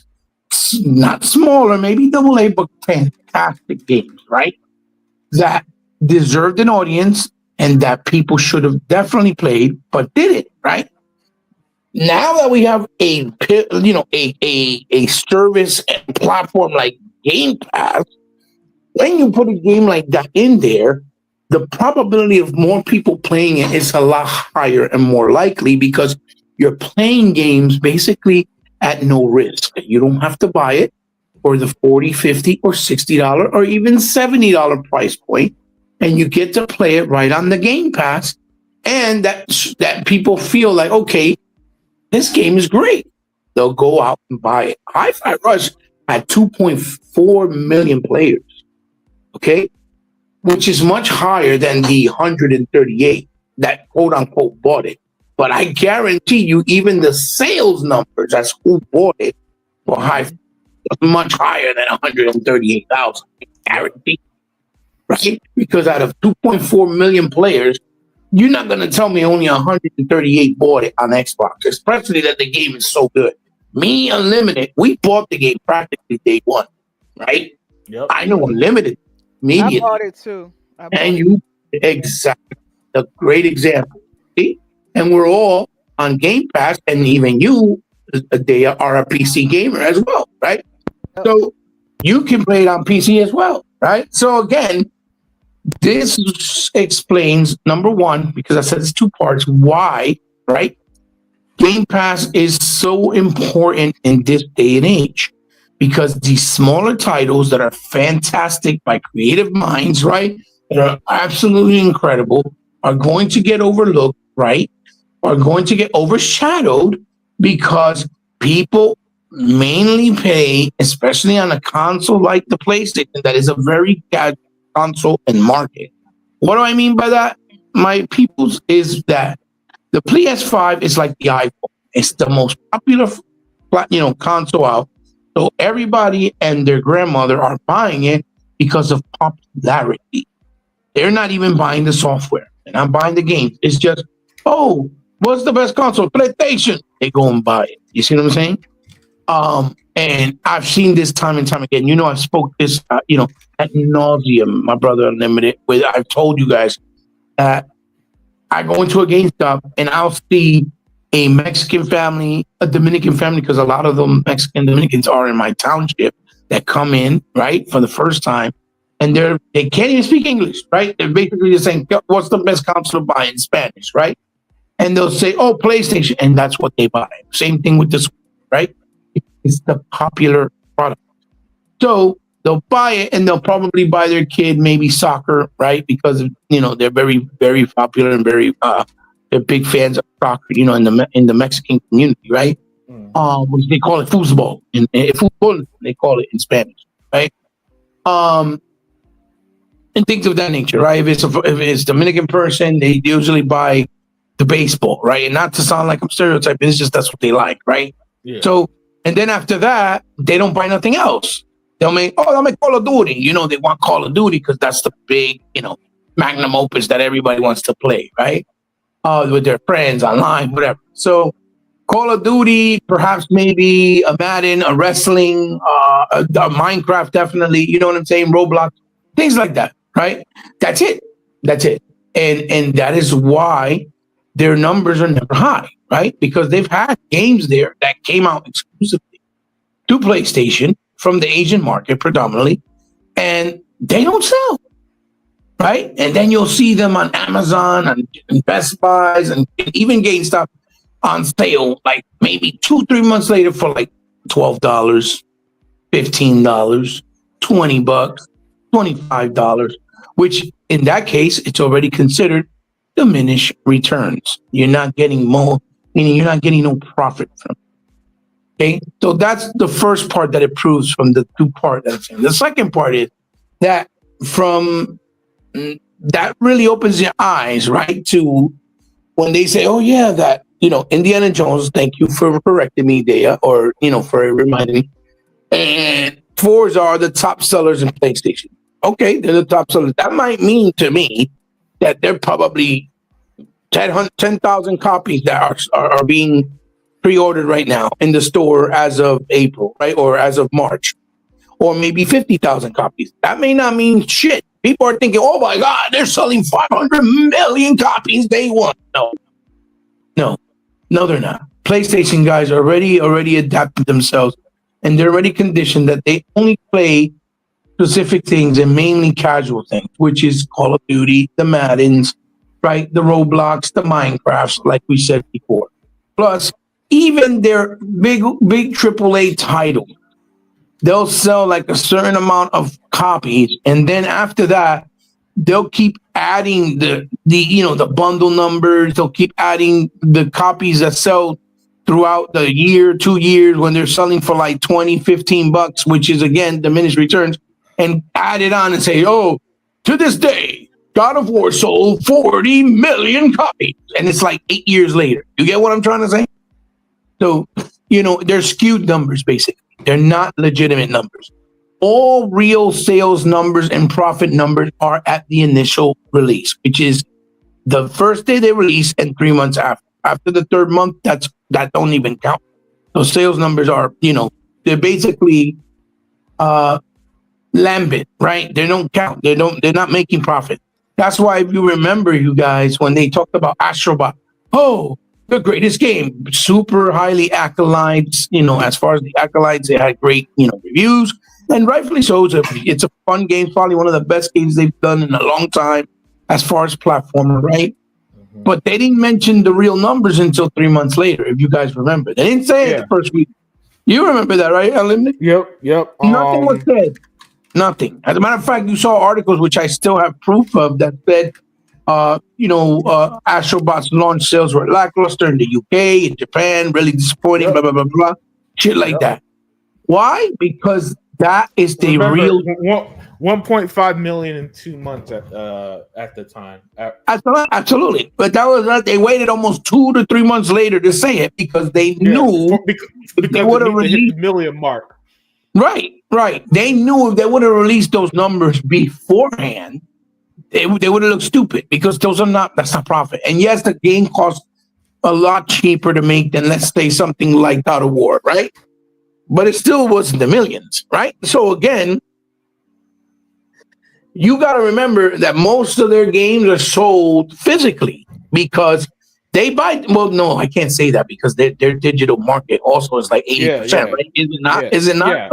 Yeah. 80% of the PlayStation games. Right. I know you know that. I know you know the numbers. So, and the reason why I know this is because I keep fighting the battle for physical. Yeah, absolutely. Like, that's why I said I know. My losing battle with physical media. Our losing battle, we're fucking losing bad, bro. Yeah. But I put it like this, Dea and Unlimited. Let's be fair, right? Just hypothetically, let's say 50% was physical and 50% was digital, right? Mm-hmm. Either way, there was two things with Astrobot. It was a much cheaper game. It was like in the $50 price range, right? Or $60, right? And the other thing is if it was 50% sales, let's say physical, right? Mhm. They only get 30% because it's a third. And now you have to share with a third party person, right? With a third party a parent, right? What do I mean by third party? Okay, you gotta share it with Best Buys, mom and pops, Target, who else? So Amazon, BJ's, Costco's. They have to spread whatever is sold in each of those places that carry the game and give them 30%. They take 30% plus the 30% for the developer. Especially if it's like a party, first party, like a third party, first party exclusive. In this case, it's a first party exclusive, so they take 70%, but they still got to share it with a third party person, right? Which would be the Best Buys. So meaning the revenues are not as prevalent and big because it's lower budget game, and they probably had to sell a higher, like 2 to 3 times more physically just to make up that markup. That's what I mean. So again, it's fantastic that these numbers came out. It completely proves that no, Microsoft doesn't need PlayStation by putting their games there. Absolutely not. It completely proves that they're just doing it at this point for kudos points. Because Coco Fiend and Daya had good theories that okay, go ahead, tell me. I missed them. Yeah, that's right. Before we got here, Coco Fiend pretty much said it's pretty much done just to make future acquisitions easier. And Daya had a good one. Daya, what was your theory? Yeah. About what, the sales? No, about why they're putting it on PlayStation. Go ahead. I think Xbox pretty much told people, but they're not taking it seriously, that they want to use PlayStation. In so many words, they're using PlayStation boxes as their own. They're dominating their spaces, flooding their games. Right now, they're in with the older games. When that stuff start hitting, they pull even more people to game over there. Left over there. But I also believe that not all the gamers that the reason why the numbers are so low, because I just believe that more people then will admit it as adopted Game Pass and or bought an Xbox. They just absolutely okay.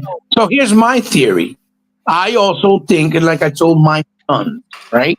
And like I'm going to tell you wonderful people. I think Xbox realized since the sales haven't picked up enough or bigger or faster for Xbox Series X, and that which is absolutely mind-boggling to me, because with the proposition that you get with both consoles and the value, I don't understand how people are not buying it. It's really crazy. Well, like you said a few minutes ago, the casuals, right. But I'm saying even a casual. Even a casual that has some type of brain cells, right? If you go in there, you be like, well, I can get this console for, let's say, entry point, let's say the S, right? For $300. It's got Game Pass with over 500 games, and all I do is pay $20 a month. I got backwards compatibility with my peripherals and my old games. You know what I'm trying to say? Yeah. Because they have to be told by the. Don't believe that stuff is as good until they experience. Right. Yeah. Great point. Yeah. Something brilliant you said earlier too, and I'm glad she reiterated that. Yeah, that's a great point. Yeah. Xbox still's got a ways to go when it comes to that aspect of getting, really selling it, hitting home the pros of owning an Xbox. But that's also part of their marketing. They got to make their marketing better when it comes to explaining what you get with Xbox. Yeah. You get what I'm trying to say? Like the features, but we've already talked about that. So the theory that I have is they're just basically saying to themselves, if we can't convince them to buy an Xbox, if we can give them the games in their platform and they see how good our games are. Sorry to cut you off, but I Eternal Gamer Shizno's correct. The money in gaming is in software, not hardware. Pretty much hardware is often sold at a loss until usually at the very end of the generation, because it's been in production for so long. Absolutely. Those probably make money, but the money's not in hardware. Yeah, it's in software. That's always been like that, 100%. Yeah, it's literally always been like that in gaming. Now more than ever. Go back and read Todd Kalinske back when he was head of Sega. He was saying that back in the 90s. All right, so we got like 4 decades worth of that. Yeah, but now more than ever, because the games are way more expensive. You know what I mean? Back then, games didn't cost that much, and it was still that way. Now it's even more than ever because they're way much more expensive. So my theory is that they're doing this because once the people play the games and realize, damn, these games are actually amazing, right? They're very good games. They're gonna do one or two things. One, they're gonna go and support it and buy it, and they're gonna still make money out of it. Like Daya said, they're using all boxes as like if they're Xboxes by putting software and put people playing under their ecosystem, right? And two, they'll probably be like, well, wait a second. If I can play all these games on Game Pass right on the Xbox, because I can't play it on PlayStation, why don't I just go get an Xbox, right? Even though that's not where I have all my games at, but better get an Xbox as well, right? Maybe for next generation. Play all the exclusives that they got on there, and then whatever money I need to spend on my exclusive, I'll just buy it on the PlayStation exclusive and use the money that I save. And I'm thinking that's probably part of my theory of what they're trying to do. They're trying to ride out the rest of this generation. They know they're not getting sales quick enough. So let's say, it's almost like, you know how when drug dealers like to go and give a product for the first time to somebody, and they'll actually be like, oh, yeah, just take it for free. Don't worry, sample it. Because they know once they see how good it is, they're going to come back feeding and we want more. You see what I'm saying? Yeah. That's kind of my theory that I think they're looking at and thinking. It's like they also pointed out really quick. If you notice, they're putting just old games. They're not putting new games. Yes, Indiana Jones new, but that's different because that's an intellectual property they don't own. Just like Doom. Doom has always been, multi-plat, right? In the sense. It's always been multi-plat. So it's not unusual to have something like Doom. And then, the other one, the Outer Limits, right? Or the Outer Wild. The Outer World. Right, Outer Worlds. That game released as a multi-plat. And it did well on both systems. So they probably did well. Now, with that one, I remember it being announced as exclusive to Xbox at one point. It was. But going back, it's hard to find a proof. But I know that they said it was exclusive. Oh, no. You're talking about Outer Wilds 2, right? Yeah. Yeah. No, it wasn't announced as a Xbox exclusive. But what I'm saying is because of the fact that the first one came out as a multi-plat, right, under contractual obligation, and it did well supposedly on both systems. They're probably like, well, let's just leave it because it's a smaller title. Because I think their mindset also is, we much rather have something like Outer Wilds as a multi-plat, so that if we want to do further acquisitions, it won't mess us up. They can't say we're monopolizing, right? Then putting something like Gears. Do you know what I'm trying to say? Yeah, that's what I'm trying to say. They better start requiring now because the current administration is not going to fight back like a Democrat administration would. So they better start purchasing if they want to do their acquisitions. That's what I'm saying. Now will be the easier time because they're not going to make it hard for them. Yeah. I think Sega Forever said it though. They kind of like preoccupied with AI right now. They're trying to buy. They are. Yes, I think once they kind of get past that stage, they'll probably swing back to the gaming side of things. I thought that AI stuff. That AI stuff scary. Did you not see the presentation for I think it was AMD where they showed a robot talking and responding? Oh, I was like, oh hell no! What? Wow. Yeah. This shit is scary. I mean, it's intriguing, but it's like, oh nah. They already got robots out here doing shit for us. Talk about, they're gonna do the work. We're gonna need people in the workforce. And how the fuck is people supposed to survive and make money if they're gonna take their fucking job? Like, what the fuck? There you go. That's just crazy. It's scary, but it is what it is. Yeah, but that's my theory. That's what I think, and that's my thoughts on it. I'm glad that it didn't sell well. I'm glad because that shows 100% what we've been saying for years. They're not going to support, and Xbox doesn't need Sony. They just don't. Yeah, it was never needed, and this pretty much. Those numbers are unlimited. That's like not even pocket change for Xbox. That's like literally in the face. Like somebody woke up to Phil Spencer and spit in his face. That's what that is. Yeah, that's 14,000 units for a game like Pentiment. I'm just like, that ain't nothing, man. Dude, think about it. That's not even what. And Pentiment wasn't what, a $30 game. I think it was, right? Yeah, low, or something like that. So yeah, it was pretty low. That's not even what they didn't even make $100,000 with that fucking game. That's hard. Yeah, Hi-Fi Rush is like a $40 game. Let me tell you, they spend more money. They spend more money on making a port to port it over on their ecosystem under their binary numbers that they use for their console, whatever the case may be. They spend more money on that than what they actually made in the game. And now, at the end of the day, is that worth it? I highly doubt. Yeah. That's ridiculous. Ridiculous. Yeah, Eternal the Gamer said, because nothing the Xbox channel person can say will convert a PlayStation main to Xbox, especially when they have knowledge of Xbox and Game Pass and they still choose PlayStation. Yeah. Oh yeah, we know that, Eternal. Yeah. We know that. Listen, we don't come up here trying to convert anybody. We just like Xbox. That's what it is. We love Xbox over here. We're not those PlayStation channels that be trying to convert everybody to PlayStation. I say it all the time. Don't let me or anybody else tell you what to think. That's one of my catchphrases on this show. Yeah. Right. But listen, Xbox still got the best games. They got the best hardware. They got the best controller. They got the best service. It is what it is, man. And ecosystem. And I know that you're a PlayStation dude. So I ain't here trying to fight you or nothing. But listen, the same way that no Xbox channel is going to convince the PlayStation guy, the reverse is the same over here. You know what I'm saying? And you getting a few games over there anyway.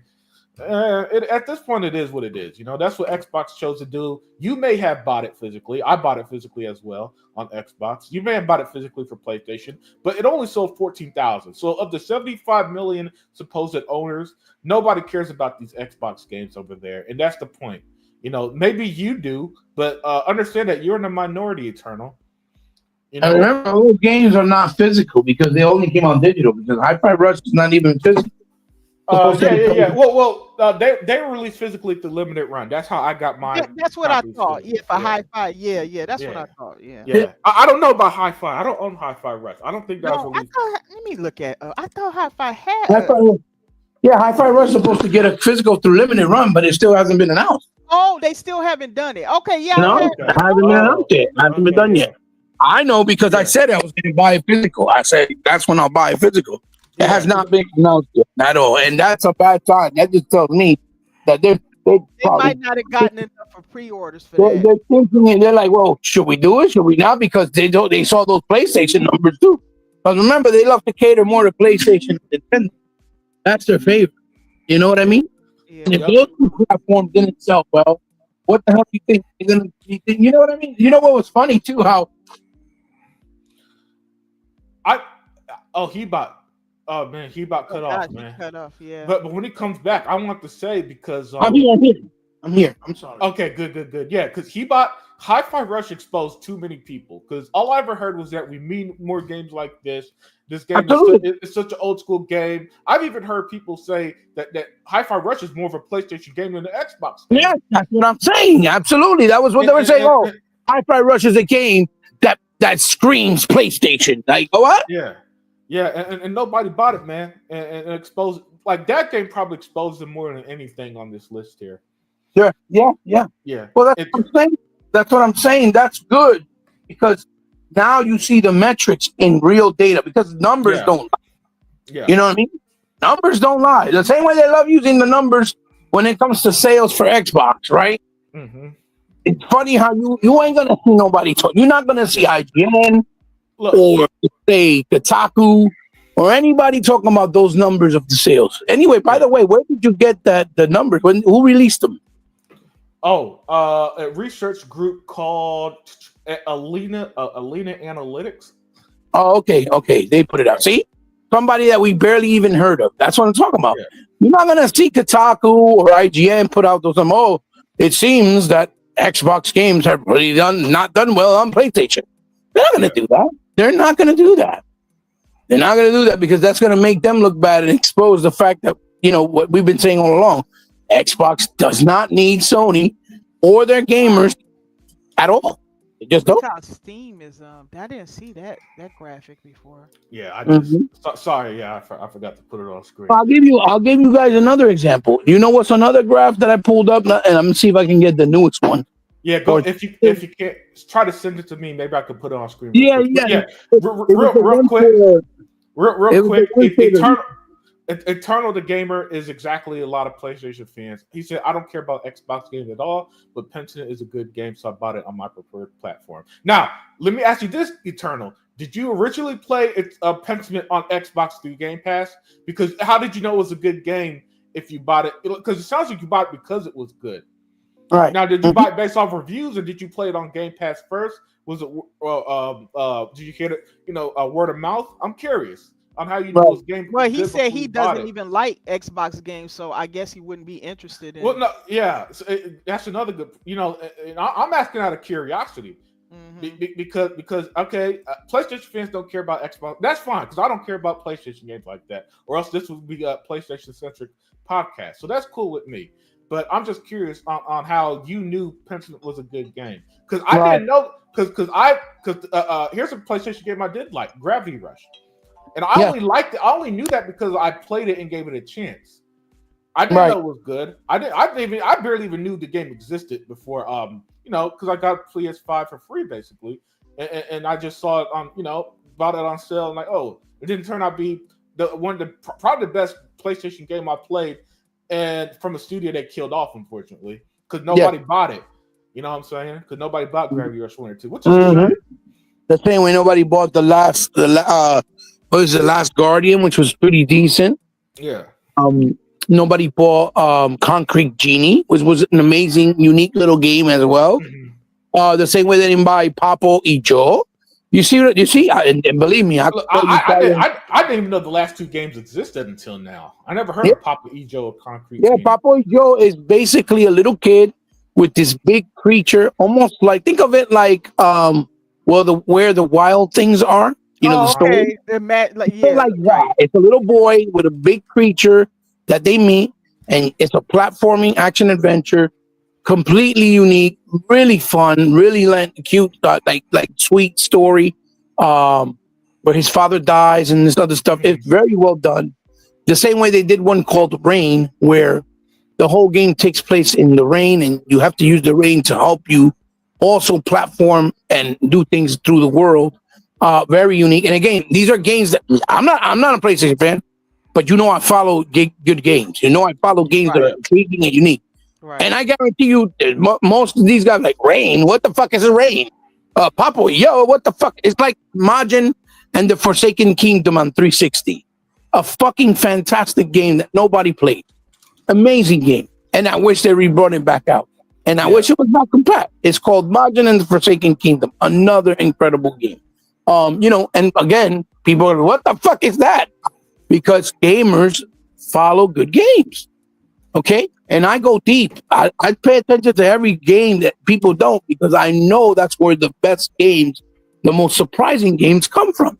You know what I'm saying? That's what I said. That's like I called it out and I told you guys that the best game that I played in the year that It Takes Two came out was It Takes Two. I told you guys that.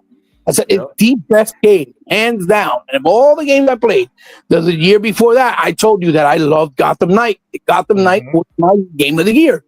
Regardless of what people thought, and that's great. No, Gotham Knight was incredible. And now you have your years backwards.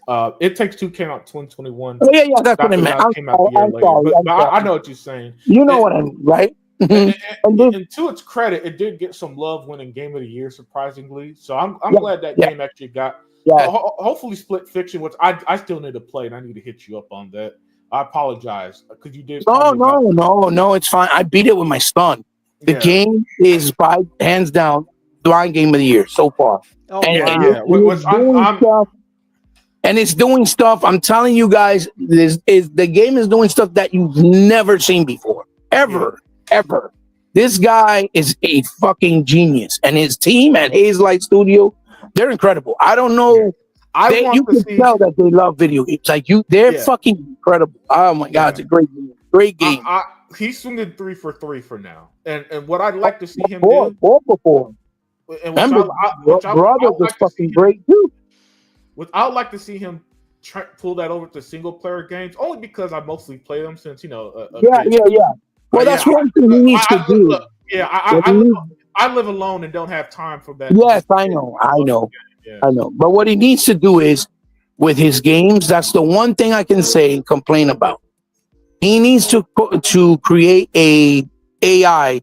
That's what I was gonna say. That's where An AI. AI mode where you can play the game Yeah. with an AI that helps you play the game during the course of the game without you needing another person, that real live person, you know, like mandatory. You know what I mean? Yeah, Yeah. Like you need to put a CPU mode, like a computer mode, where the second person can control the character. So, a person like you, that this is a reality. You're a gamer, but you're single. You live alone. You don't have no siblings there with you, or friends that probably visit you often, right? Yeah, That exactly. you can play the game and enjoy it. And I feel bad. I feel bad because both you and FaZe hit me up to play it, but our timelines just don't match up. Yeah, it's not easy. Yeah, it's not easy. I don't take it offensively. I understand completely. I completely get it. Right? But again, when we play, you get a chance. You're gonna see the game is awesome. I know. Look, so some games you could just look at it and know it's going to be amazing, and that's why I bought it, man. Because despite the situation, I had to buy it. So I can't pass up on this game. And I saw what was going on. I was like, "Holy shit! What? How did they do this? How did they do this?" Yeah, he's putting all these developers that are bigger, with bigger budgets, talking and complaining that the Unreal Engine 5 is too difficult, it's complex, we need to learn how to use it. He's putting these people to shame because he used Engine 5 and the game's performance is peak, is perfect. And the way that he's using it, it look graphically, those things that he's doing, oh my God, the game is incredible. It's incredible. I was like, damn. And it's long. It has 8 levels, which are 8 worlds. Each world has like 10 levels within those worlds. It's great.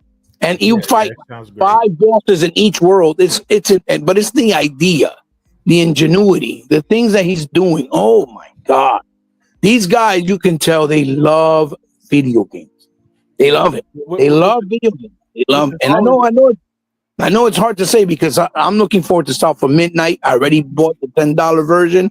Yeah, that's my type of game. I've been telling you guys that's the most. I've been excited for that game for the longest. Yeah. I'm looking forward to Ninja Gaiden 4. I'm looking forward to Doom. I'm even excited for Expedition because that game looks incredible, even though it's turn-based. But I want to try it out because it looks so good. Yeah. It seems to have some real time mixed with the turn based, which right. That's what I'm saying. That's why I'm intrigued. Yeah. Right. So there's a lot of games coming out that I know could potentially a game that's right out your alley to keep an eye out on coming this year is Tides of Annihilation. It's a hack and slash game. It looks like classic Ninja Gaiden style hack and slash. Then that's another thing. That's another thing. You guys know that I'm a sucker for a lot of the retro stuff, right? Yeah. We got fucking Toxic Crusaders. They just announced a brand new Marvel beat 'em up, with X-Men coming out, right? That's what I heard, and now it's piqued my interest. So right. Man, I'm jealous. I'm jealous of Marvel fans, man. They keep getting stuff, and they do. They need to do something. We gotta suffer. We gotta suffer. What is DC doing? It's like they just sitting on their hands or something. Canceling Wonder Woman and listen. Why would you cancel Wonder Woman? There's never been a Wonder Woman game. Never. That's true. There's never been a Wonder Woman game. Why would you cancel that? And then the team that they got to work on it was a fantastic team that does good hack and slash beat 'em up games. Yep. For the guys who did the Shadow of Mordor series. Right. I'm like, what the fuck? What are you doing? The Wonder Woman game was gonna have the Nemesis system. It's just I rented about it Thursday. Oh man. I don't want to get triggered again. Yeah, I can't blame. David Zaslav is my worst enemy. That's all I could say. Well, it's not just David Zaslav. He's the big part too, but it's also he's the head. He's the guy at top. He's the big reason too. But this guy too. The word is that Gunn, right? That James Gunn, that it's his way or the highway, that he wants to control everything. Really? And I'm like, bro, what are you doing? Like, get out of here with that. And who hired him? Like, yeah, exactly. Like, what the fuck is wrong with you? Yeah, It's yeah, not Devil. you. Marvel is successful because everybody plays a role, Yes. right? You can't come with that mentality where it's about me and only me and that's it. Like, that's why they've been canceling a bunch of movies. They're talking about canceling out the Batman 2, the one that was done with the kid, from Twilight, whatever his Yeah, name. yeah. I'm like, what The the movie fuck that is wrong with this guy? the movie that made $1 billion after COVID. Oh my gosh. Mhm. That was a phenomenal movie, by the way. It It was was. I saw incredible. it. I'm It like, was what the really fuck? good. Yeah. And then Devil Shooter said Hogwarts DLC is canceled. That's Yeah, yeah. not We talked about that Yeah. on Thursday. Oh yeah. Oh yeah. Oh yeah. Even And for I Hogwarts. rented. I Hogwarts really was rented it, man. the biggest selling game of all time in their company. In their Why company history. And the motherfuckers, we're gonna cancel the deal. Say, what are you fucking retarded? Unless because I know they already announced that they're doing the sequel, unless they just want to do the sequel and that's it and concentrate on the sequel. Because they're doing bad with money. They're hurting real bad. Yeah, Real fucking bad. were they canceling got- everything? So like, geez. Yeah, Well, Zaslav made a lot. And the thing is that Zaslav did a lot of good decisions in another place and another company he was in. So when he came in, it was exciting because like, oh, he's probably going to do a good job here. Heck, he started doing crazy shit right from the beginning. I was like, what is you doing? And I told E-Rock, no, E-Rock, he's a good dude. Like he did a good job here and stuff. And me and E-Rock were like, I don't know. He was like, and then he made me look dumb.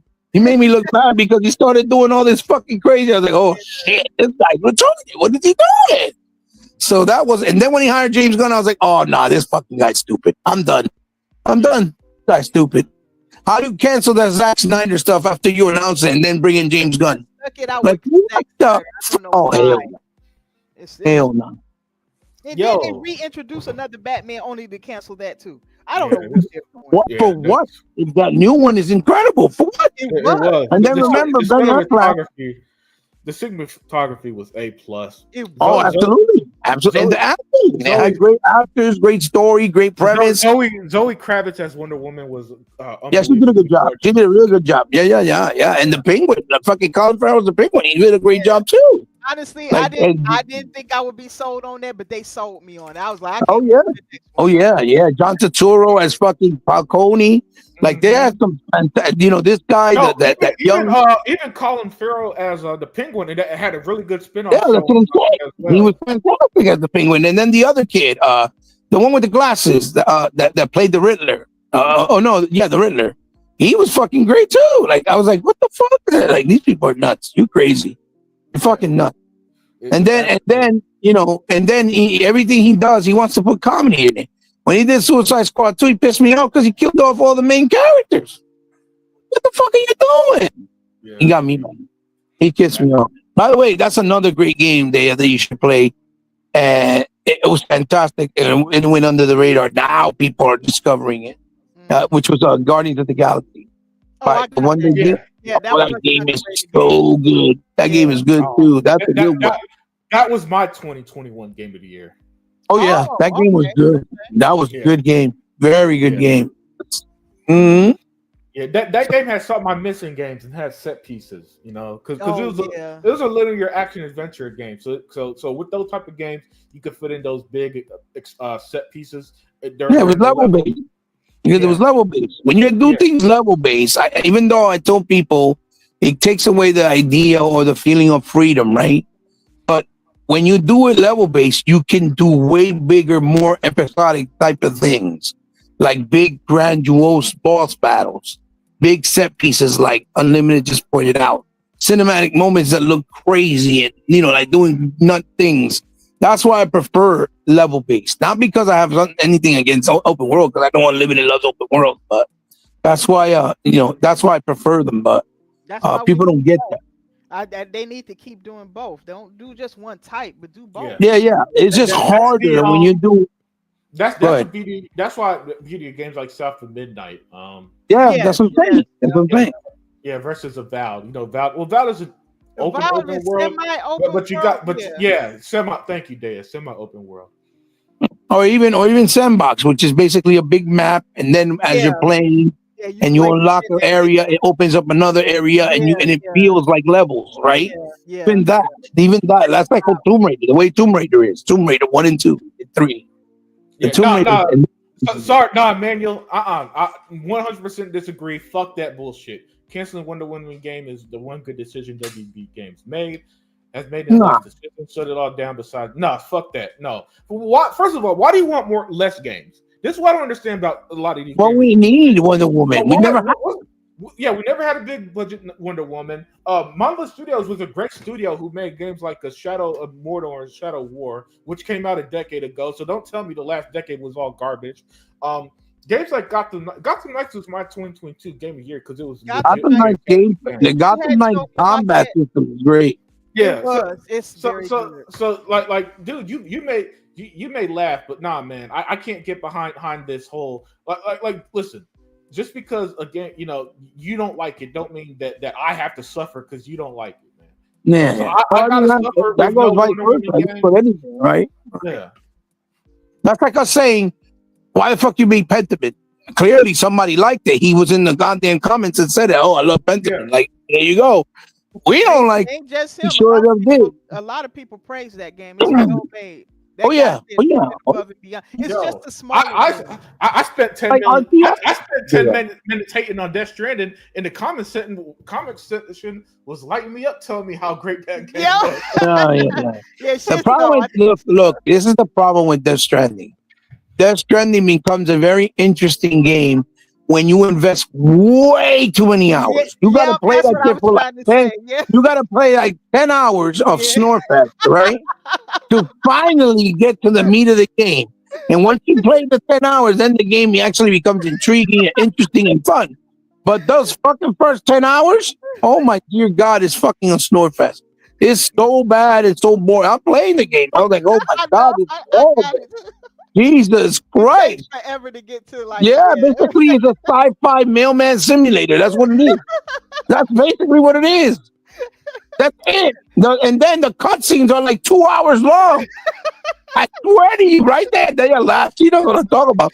Listen, the ending, the cutscene, I kid you not, is like an hour and a half, just like Metal Gear Solid 3 or 4, whatever the fuck. It was horrendous. It was like an hour and a half to see the ending. I was like, what the fuck is this? What game was that? The Stranding. Oh, damn, really? You do. My God. I didn't have the patience. Kojima's so full of himself, it's not even funny. You can tell that man sniffs his own ass after he watches. Yo, Kojima sniffs his own ass after he watches it. I guarantee you. Hey, man. The comments were not happy that I was shitting on that game earlier. I'm not gonna lie. Hey, but Unlimited, Unlimited, you know very well, Unlimited. But we have the proof. You know very well that he said Americans don't appreciate his game because we're not smart enough. He called us stupid. Yeah, I remember. Indirectly, he called us indirectly. He called us stupid, and we still sucking on that man. Like what? I'm not excited for the game he's doing with Xbox because I know it's gonna be some nonchalant, avant-garde, fucking retarded shit where he's sniffing his own asshole for a long time. I can't do that. I'm sorry, I can't. I cannot. Like, oh my Jesus.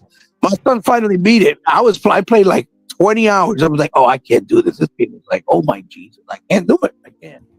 And again, no one should have to play a game for 10 hours in order to start getting into it. Like, yeah, now this is great. No, bullshit. If you don't capture me in the first hour and a half, that's it. I'm done. I am not playing a game to prove to anybody, oh, look, I beat it. Fuck you. You play it. I don't give a fuck about it. Unlimited was done after an hour. He was done. Yeah. I was like, no, I can't do this. I can't do this. After an hour, I can't do this. And then to make it worse, I would watch gameplay and it was always walking. I'm just like, what? Yeah. And he bought it. I bought it. We bought it to see how it is supported. It was $20. It was price. Yeah, but still, the point is that we bought it and tried to support it to show him that thank you for bringing an Xbox. Well, let's try it out. But just because we bought it, listen, I got way too many games. Death Stranding is something I'll play when I have nothing else to play. Yeah, I can't even You go see what I'm that saying? Give it a far. It's like, okay, let's play Give it that on a far. Sunday afternoon for a Listen, little bit. if I had the chance between Death Stranding and not playing, I'm not playing that day. Wow. The fact that you praise Horizon Forbidden, You gonna go get Yeah. that? they'll do Yo, listen, You gonna go to Horizon fans in the chat, I'm sorry, that game is not nearly as it's not nearly as bad. It's just Horizon at least has gameplay. Dude, I'd rather play Horizon than Death Yeah, Stranding. Yeah, for Yeah, sure. And Horizon's yeah, pretty boring too. yeah. In the first few hours, you're at least getting to know Adelaide. You know what I'm Yeah. saying? You're at least Even though getting to she, know. yeah, even though she turns out to be gay, also because everybody Yeah, on PlayStation ain't gotta be gay for whatever reason. yeah. And she doesn't shut the hell up. Oh, But no, don't see but that. at least there's something there. I can't. But this isn't a Death Stranding hate show. Because people in the chat like it. No. It is what it is. But The point is that we're saying is that people love the game, even though we didn't and appreciate now, it the way yeah, other people did. Right. and now Manuel and Eternal are hating on Wonder Woman. Like, damn, man, y'all ain't with me today. Like, I can't hate on the game. I can't hate on a game that we didn't see. You see yeah, what I'm saying? yeah, We yeah, didn't even exactly. see it. If I Now, saw it, all jokes aside, I was extremely excited for Wonder Woman. hell That's why I heard. me That's why I heard too. that it was canceled, man. Hell yeah, me too. Because for one, we never had there's no Wonder Woman game. There is none. Not even during the Nintendo or I think that's the Super NES era. There's no Wonder Woman game. There is not one game. So we needed a Wonder Woman game, number one. And number two, I was excited to see what it looked like, what it played like. We didn't see anything. Nothing. So I can't sit there and go, I hate it because I didn't even see what it looked like. I can't. No. Very pissed off. It's almost like we still wonder how would it scale back when it came out, right? And Yeah. it's a shame that we didn't. That's a good To comparison. me, it's still talking about that game. For real. For real. Still dreaming about making that game. At least we saw what it was going to look like, which made it worse because it hyped me up. Especially when you saw the four dragons about to fight that big spider that had the Xbox symbol on it, and it said Phil Spencer and Kojima next to each other, or Amaya.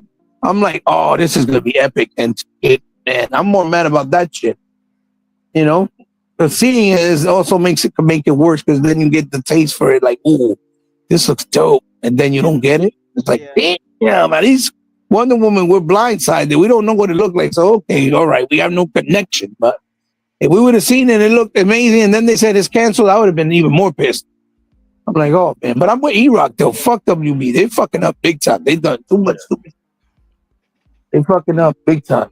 Yeah, big time. Big time.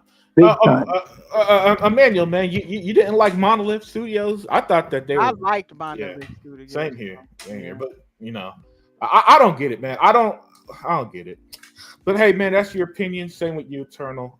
I'm not in the mood to fight over y'all opinions. It is what it is. If y'all weren't hyped for it, I can't tell you.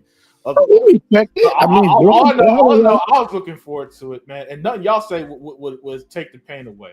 So I don't give a fuck if it was me. Listen, if we only like, okay, it would have been niche. So there are plenty of great niche games out there. Yeah, you know what I'm saying. I don't care with niche. Yeah, I don't give a damn if a game is niche or not. I just want to play a game that I enjoy. Yeah, well, it's like people that play on Nintendo. The Nintendo fans. Oh my God, I love Nintendo. You play Xbox, you play nope. All they do is play Nintendo. How do you call yourself a gamer and just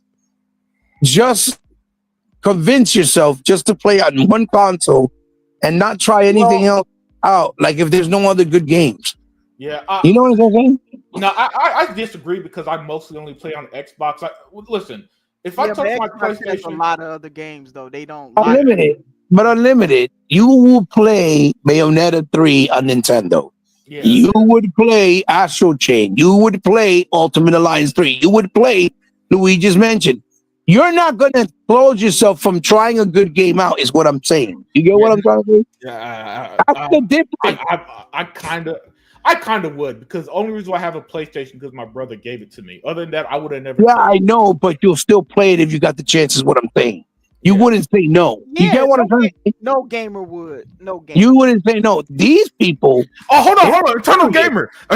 The studio was shut down. So what are y'all talking about? If it would have, that's selfish. Nah, fuck you, man. And I don't mean fuck you, and I mean, it's the black in me, I guess, because that's how we talk. That's how we talk. It's like fuck you. We say it endearing, but I know someone will hear it. Someone will hear me saying fuck you, and be like, oh, this guy's triggered. But it's more like shit talking. But nah, man. But nah, Eternal. Come on, dog. The studio was shut down anyway. So you know what I'm saying? Who cares at this point? You know what I'm saying? It was shut down without the game releasing. So it's not like, you know what I'm saying? It's not like the game would have come out and people still out there. They don't got their jobs anymore. And the game was canceled. So shit, make whatever money you could on that niche Wonder Woman game. Yeah. Plus it was in development for like 3 years. Let me be happy. Let me be happy with the niche Wonder Woman game, then shut it down. Since you shut it down anyway. It was also in development for like 4 years already. They already invested a lot of money in it. Like, That makes you wonder what. Yeah, but you and Emmanuel keep talking about a bankrupt studio that was shut down anyway. Come on, man. Yeah. Well, people could have said that about Tango Gameworks, but they still released a very good game. So yeah, good point. And I'm glad that Microsoft and ZeniMax, right? Yeah. They opted to sell it off to somebody else that could probably nurture them better, right? Because they didn't have a big plate like they do with other studios, and they gave it to a studio that was able to nurture them a little bit better to keep them alive, and that they can do a Hi-Fi Rush 2 and potentially other games. Microsoft knew that they couldn't pay attention and ZeniMax to somebody like Tango because they were so small and they didn't do well, and they have so many other studios that are bigger and do well, so they couldn't. Right. So they gave it to another studio that could nurture them better, and they wouldn't have to close them down, which I thought was a very classy thing to do and a very unorthodox thing to do that you don't see in gaming. Usually you'll see, oh yeah, they'll just shut the studio down and that's it. Fuck you. And they didn't do that, and that's a good thing. I wish more companies do that. I wish more studios have the ability or opportunity to get that kind of choice in the future, because I don't want to see good studios with a lot of potential shut down because gamers didn't go support their games enough, and they have no choice. Like, I'd rather see a studio live on doing smaller projects somewhere else than stay stuck and then have to get closed down on a bigger studio because they got to worry about the bigger, fit. Or they got to release the variation of the same shit over and over. Right. Yeah, man. Man. Turn up the limit. Yeah, man. Well, now, man, homie. know this. We all family. So I had to ask him, but that's the street. Eternal's new. He might be think I'm legitimately pissed off over here. Oh, Eternal. Yeah, I haven't seen him, so he probably thinks it's real. Yeah. All right, we're about to shut it down in a few minutes, chat. But as always, thank you guys. Eternal says, much as I hate to say it, Tango Games didn't release a game with a female lead. Hate to be that guy, but it's part of the conversation. Yeah, I don't remember that being that was never an issue. I think. I don't remember that being a talking point ever. What does that have to do with it? Yeah, they released the Evil Within 1 and 2, which was fantastic. Right. Yeah. They released there was another game they released. Ghostwire, which I will swear by. I bought that game. I love Ghostwire Tokyo. Ghostwire Tokyo, which is awesome. Very good game. Yeah, that was very. There was another one they released when they're in the beginning stages when they first started. I'm trying to. I can't remember the other one, but then the last one was Hi-Fi. And then Hi-Fi Rush, yeah. What does it matter if it was men characters? Who cares? It didn't matter. I never heard nobody. Yeah, I never went. Yeah, I never heard that one either. Jim Beats. Hi, hey, thank you for joining, Jim. We're about to shut it down for today, but you're still welcome no matter what. And please, catch it on the replay. So you get some stuff. So but with that said, Hebot, the world's most powerful gamer, give us your final thoughts on that show. Well, thanks for having me on, and I'm glad that we were able to speak on at least the numbers, what's going on. There's a lot of stuff going on, really. Steam possibly being on Xbox, a lot of things. The Nintendo Switch coming out, and we already see how Metroid Prime, even though it's been in development for 7 years or 6 years or 5, whatever it is, It looks so lackluster, and everybody's dissing all over on the internet with their hypocrisy, but yet they want to talk shit about Doom, which looks incredible and shit. You're gonna fly in a dragon, be able to get in a mech and fight big titans, and yet they're talking Right. shit about Doom, but yet everybody want to suck the balls of fucking Metroid Prime, which looks so mid. It's not even funny. It looks like a 20-year-old 360 game. Like, that's crazy. Anyway, neither here. That's Nintendo for you. Yeah, so neither here or there. We already know. Yeah, and hopefully, that we'll get the numbers with Forza and Indiana Jones, and we'll probably won't be surprised if it's like they only sold 1 million copies or 800,000. I wouldn't be surprised. So, thanks for having me on. I was glad that I could come in at least for a little bit. You guys should check out my channel if you like. At Hebot8. Try not putting as much content because I'm going now. I'm dealing with, like I said, with my health issues, but I'll still try to do stuff from time to time. I've got a lot of videos in the back, put away still that I haven't uploaded because I haven't edited them. But hopefully I'll be able to do that soon. Yeah. Thanks for having me on. Big shout outs to the chat, and always great to talk to you and Dea. Like always. I appreciate it. Thank you. Yeah, excellent stuff. And it's always a pleasure to have you. And last but not least, the first lady of chat, the Queen of Green, Daya 4568. Let me get your final thoughts and outro. Well, this was a very good discussion. I think one that needed to be had. I'm so glad you did it. I had no clue that those numbers was falling the way they were. Mm-hmm. And it gives me, excuse me, it gives me personal insight on just the trouble that PlayStation is dealing with their player base not supporting as much as they needed to. So I just say just keep an eye on those things. And as for where you guys can find me, I'm usually with Unlimited channel. Yeah, whenever he hosts one. You can also find me sometimes, more rarely, because I don't know when Sega Man actually is coming online, but sometimes I drive by on his, and also Sega Forever's Xbox All In. I usually will visit his channel as well. So that's where you usually can find me. And again, I'm glad to be here with you guys. I missed everybody here, including everyone in the chat. It was nice meeting you, Eternal. And I hope that at the very least that you guys learn a little bit of something from us, because we're just here to try to share the facts, and that's all. Yes, as always, thank you. And chat, y'all wonderful as always. Hebot and Daya, great as phenomenal as always. You guys have a great rest of your weekend, and we are out. Bye.